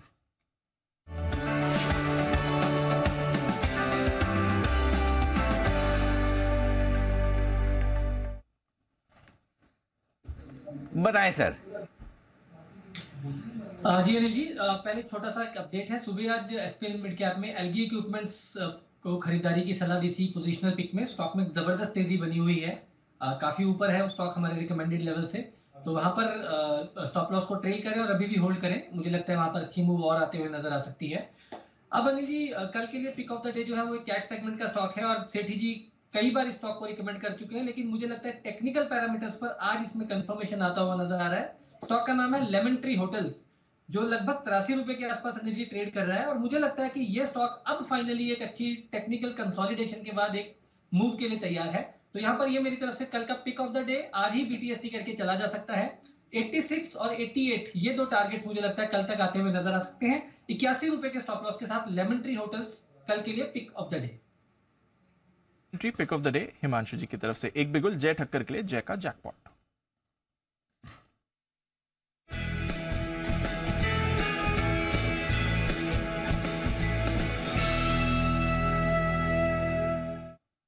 बताएं जय। दीप, ओएमसीज में आज अच्छा लॉन्ग बिल्डअप देखने मिल रहा है हमें, इसीलिए बीपीसीएल का आप 340 के स्ट्राइक का कॉल ऑप्शन खरीदें, जो मिल रहा है आपको 6 रुपये 30 पैसे से लेकर 6 रुपये 50 पैसे के रेंज में। एक अच्छा लॉन्ग एडिशन दीप यहाँ पे देखने मिल रहा है। यहाँ पे आप स्टॉप लॉस लगाए 3 रुपये 40 पैसे का। सो एग्जैक्टली आपका 3 पॉइंट्स का एक डाउन साइड रिस्क होगा दीप, बट देन ऊपर में मुझे इसके टारगेट जो नजर आ रहे हैं वो एक 11 रुपये से लेके 15 रुपये। सो 11 एंड 15 ये दो टारगेट्स के लिए आप खरीदे बीपीसीएल का in the money call option. 340 के स्ट्राइक का एक बढ़िया ब्रेकआउट एंड लॉन्ग एडिशंस देखने मिल रहे हैं यहाँ पे। ओके, तो ये आपके लिए BPCL। HPCL पे भी देखा हमने, कंसेंसस व्यू आए थे, अभी पिक ऑफ द डे में IOC की भी बात करी राकेश जी, कुणाल जी ने, और अब BPCL पसंद आ रहा है जय को। तो ऑयल मार्केटिंग कंपनीज तीनों के तीनों पेट्रोल डीजल सस्ते होने वाले हैं, सबके बाय कॉल आ रहे हैं एकदम, ऐसा लग रहा है हो जाए सर, बड़ी राहत मिलेगी, बड़ी दुआएं मिलेंगी। ठीक बात है। चलिए क्लोजिंग की तरफ बढ़ते हैं, और अनइवेंटफुल डे रहा है बाजार के लिए, तीसरा स्ट्रेट डे जहां पर कंसोलिडेशन दिख रहा है, बट हाँ एंड में हम देखते हैं आखिरी आधे घंटे में थोड़ा एक्शन होता है जो इंपॉर्टेंट लेवल्स के ऊपर ही आपको क्लोजिंग दिखा देता है। तो 42,100 150 के ऊपर बैंक निफ्टी क्लोज होने के लिए तैयार है, और 17,600 के ऊपर निफ्टी भी। इंट्राडे में ऑफकोर्स 17,600 के नीचे गया था, बट वापस करके वहीं पर आ गया। Oil marketing companies HP, BP, IOC तीनों में खरीदारी। डिवीज लैब सुबह से एक्टिव हो रहा है। बजाज ऑटो और M&M साथ ही आइशर मोटर्स तीनों ऑटो स्टॉक्स में अच्छा एक्शन रहा। रिलायंस इंडस्ट्रीज आज थोड़ा पॉजिटिव आपको दिख रहा था। टाटा स्टील और JSW स्टील में भी खरीदारी दिखी। तो आज सुबह 7 बजे जब मैं, नेहा जी हमारे साथ हैं स्टूडियो में, मैं जब इनसे बात कर रहा था फोन पे, तो नेहा जी ने मुझे सवाल पूछा कि क्या आज 2 दिनों के रेंज बाउंड ट्रेडिंग सेशन के बाद आज कैसा दिखेगा? कैसा रहेगा? मतलब पिछले 2 दिन तो कुछ नहीं थे रेंज बाउंड, आज आज देखिए दिन भर में नेहा जी मुश्किल से 75 पॉइंट निफ्टी और बैंक निफ्टी 250-300 पॉइंट, तो 2 दिन से भी रेंज और छोटी होगी। करेक्ट, इसलिए सुबह आपको बोलने के पीछे ये वजह थी कि रेंज और छोटी होने वाली है। चलिए फाइनली घंटी की आवाज सुनने में आ गई है, मतलब आज की छुट्टी, समाचार समाप्त हुए। बंद हुआ है सेंसेक्स 109 अंक नीचे बंद हुआ है। निफ्टी बैंक बीचों बीच में 42,000-42,300 की जो रेंज डेटा दिखा रहे हैं उसके बीच में।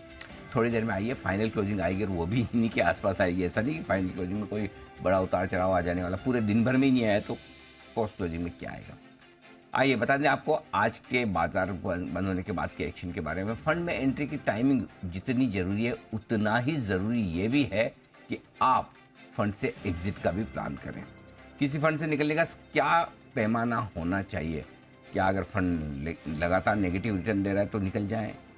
क्या उसी कैटेगरी के दूसरे फंड में स्विच करना चाहिए, या किसी दूसरी म्यूचुअल फंड की किसी और फंड या स्कीम में हम शिफ्ट करें? फंड से निकलने पर एग्जिट लोड कितना लगता है, जब खरीदेंगे तो एंट्री लोड कितना लगेगा, ये सारी चीज़ें जो आपको समझनी होगी। रिटर्न सही, रिटर्न नहीं, निकलना सही, ये क्वेश्चन मार्क है, इसका पूरा जवाब मिलेगा। कीर्तन शाह साहब होंगे CEO क्रेडेंस वेल्थ एडवाइजर्स के, और Kavita Krishnan senior research analyst Morningstar से जुड़ेंगे हमारे साथ आज शाम 6:30 बजे। भारत दुनिया में सबसे अधिक जनसंख्या वाला देश बन चुका है। दीप बधाई हो आपको, आज ही हुआ ये कारनामा। हमने चीन को पीछे छोड़ दिया पॉपुलेशन में। अब हम सबसे ज्यादा 142 करोड़, बिल्कुल 142 करोड़, यानी कि स्ट्रॉन्ग 284 करोड़ हाथ, मजबूत हाथ भारतीयों के। अब हम सबसे ज्यादा जनसंख्या वाले देश हैं। यूनाइटेड नेशंस की रिपोर्ट के मुताबिक भारत की आबादी अब 142 करोड़ से ज्यादा हो चुकी है, और हमारी कुल जनसंख्या अब चीन से 29 लाख ज्यादा है। तो क्या भारत का जनसंख्या विस्फोट जॉब्स और संसाधनों के लिए खतरे की घंटी है, या फिर ये हमारे लिए साबित होगा डेमोग्राफिक डिविडेंड, यानी कि इसका मिलेगा फायदा? आबादी का परचम, ये कहाँ आ गए हम। आबादी में नंबर 1 होना भी, देखो ये आज की हमारी कवर स्टोरी है रात 8 बजे। आबादी का परचम, ये कहाँ आ गए हम, रात 8 बजे जरूर देखिएगा। सोशल मीडिया पर बॉर्नविटा को लेकर एक चल रहा है बड़ा विवाद। एक इंस्टाग्राम इन्फ्लुएंसर ने बताया कि बॉर्नविटा में आधा शुगर होता है, और जो एनर्जी मिलती है वो शुगर से मिलती है। प्रोटीन और मिनरल्स के नाम पर इसमें कुछ खास है नहीं। हालांकि कंपनी के दबाव में ये वीडियो हर जगह से हटा दिया गया है, मगर इसने सोशल मीडिया पर फूड सप्लीमेंट्स को लेकर एक बहस छेड़ दी है, और अभी इस बहस में डॉक्टर भी कूद पड़े हैं। फूड साइंटिस्ट तो हैं ही, और ये लोग कैडबरी के दावों को भ्रामक बता रहे हैं। आज शाम 6 बजे आपकी खबर आपका फायदा में हम फूड और प्रोटीन सप्लीमेंट्स के दावों की पड़ताल करेंगे, जानेंगे कि बच्चों को ये देना चाहिए या नहीं। चर्चा में हमारा साथ देंगे doctor Jagriti Singhvi, senior paediatrician, Nanavati hospital, doctor Swati Maheshwari, senior physician, और doctor Shweta Khandelwal, head nutrition research, PHFI। शाम 5:56 पर आपकी खबर आपका फायदा में बच्चों का पाउडर ड्रिंक का भ्रामक लिंक। एक मैं राय भी लेना चाहता हूँ इस पर, 2 जनों से राय लूंगा, एक जो कंज्यूमर है और एक जो एडवाइजर है। कंज्यूमर हमारे जैसे सुमित जी सुमित जी, बॉर्नविटा पीने से हाइट हेल्थ बढ़ती है? अनिल जी अभी तो पता नहीं, लेकिन बचपन में जरूर पढ़ती है। ओके, हमें लगा कि हमें फर्स्ट हैंड इन्फॉर्मेशन मिलेगी, इसलिए आपसे पूछा। अच्छा, बाकी हमारे अनिल जी। जी जी हाँ, लेकिन अनिल जी घर पे जरूर यूज हो रहा है मेरे। हाँ, क्या घर पे यूज हो रहा है? अच्छा, घर पे यूज हो रहा है। हाँ, घर पे यूज हो रहा है। अभी भी पापा बने हैं, जी तो पिलाई रहेगा, और खुद भी चोरी चोरी थोड़ा बीच में अपने एक आध चम्मच। जी बंसल जी, हाँ, विशेषज्ञ के तौर पे आपको राय देनी है। नहीं अनिल जी, बिल्कुल भी हाइट वाइट नहीं बढ़ती अनिल जी, ये भ्रम है। और अनिल जी एक राय आपको और देनी है, मैंने बीच में भी हाथ खड़ा करा था। हाँ। जब भी आपका अनिल जी आम खाने का मन करे तो ये मत सोचिए उसके अंदर शुगर होती है अनिल जी। वो जो चीज खराब है अनिल जी वो प्रोसेस शुगर है, वो गन्ने वाली शुगर प्रोसेस शुगर है। आप तो जो ले रहे हैं अनिल जी नेचुरल फ्रुक्टोज है, वो हानिकारक नहीं है, वो उसी को हानिकारक है जो हाईली डायबिटिक है। तो आप अनिल जी दिल खोल के आम खाएं, कोई किसी भी चीज की दिक्कत ना करें। और अनिल जी एक चीज और बताऊंगा, देखिए हाइट तो बिल्कुल नहीं बढ़ती है, बॉल मीठा वालों को बताऊंगा और उनसे अनिल जी पैसे ले लीजिएगा कि उसका एक और बढ़िया यूज है कि जो लोग मतलब कि खाने के बाद मीठे की क्रेविंग होती है तो थोड़ा सा कटोरी में 1 चम्मच बॉल मीठा लें और आधा चम्मच मलाई लें और इसका पेस्ट बना के खा लें, अनिल जी क्रेविंग दूर हो जाती है। अच्छा, ये अच्छा नुस्खा है, गजब की रिसर्च है भाई साहब, ये तो खतरनाक। चलिए बढ़िया। तो एक तो दो मेरे तो काम की एडवाइस आ गई भाई कि चलो ठीक है नेचुरल शुगर। हाँ, लेकिन वो आम खाने से मोटापन नहीं बढ़ता? चलो शुगर नहीं भी, ऐसा मैंने सुना आम खाने से मोटे होते हैं। बताएंगे बंसल जी, वजन बढ़ता है कि नहीं बंसल जी? नहीं नहीं अनिल जी, चीनी से ज्यादा अनिल जी, चीनी से ज्यादा तो नमक अनिल जी ब्लोटिंग करता है अनिल जी। तो आप आम की चीनी को भूल जाए अनिल जी, नमक के जो आप भुजिया और मिक्सर खाते हैं अगर कुणाल जी जैसे, तो उसको बंद कर दीजिए। चलिए, बंसल जी के अलग न्यूट्रिशन के फंडे हैं तो उस पर भी फोकस किया जाएगा। फिलहाल चलिए समाचार समाप्त हुए। 17,618 पर निफ्टी हुआ है बंद 41 पॉइंट के नुकसान के साथ। सेंसेक्स बंद हुआ है 159 अंक नीचे और सुमित जी के लिफाफा लेवल 111 पॉइंट नीचे बंद हुआ है। निफ्टी बैंक 42,154 पर, डाउ फ्यूचर्स 165 अंक नीचे है, नेस्डेक फ्यूचर्स 110 अंक नीचे आज बंद होने पर।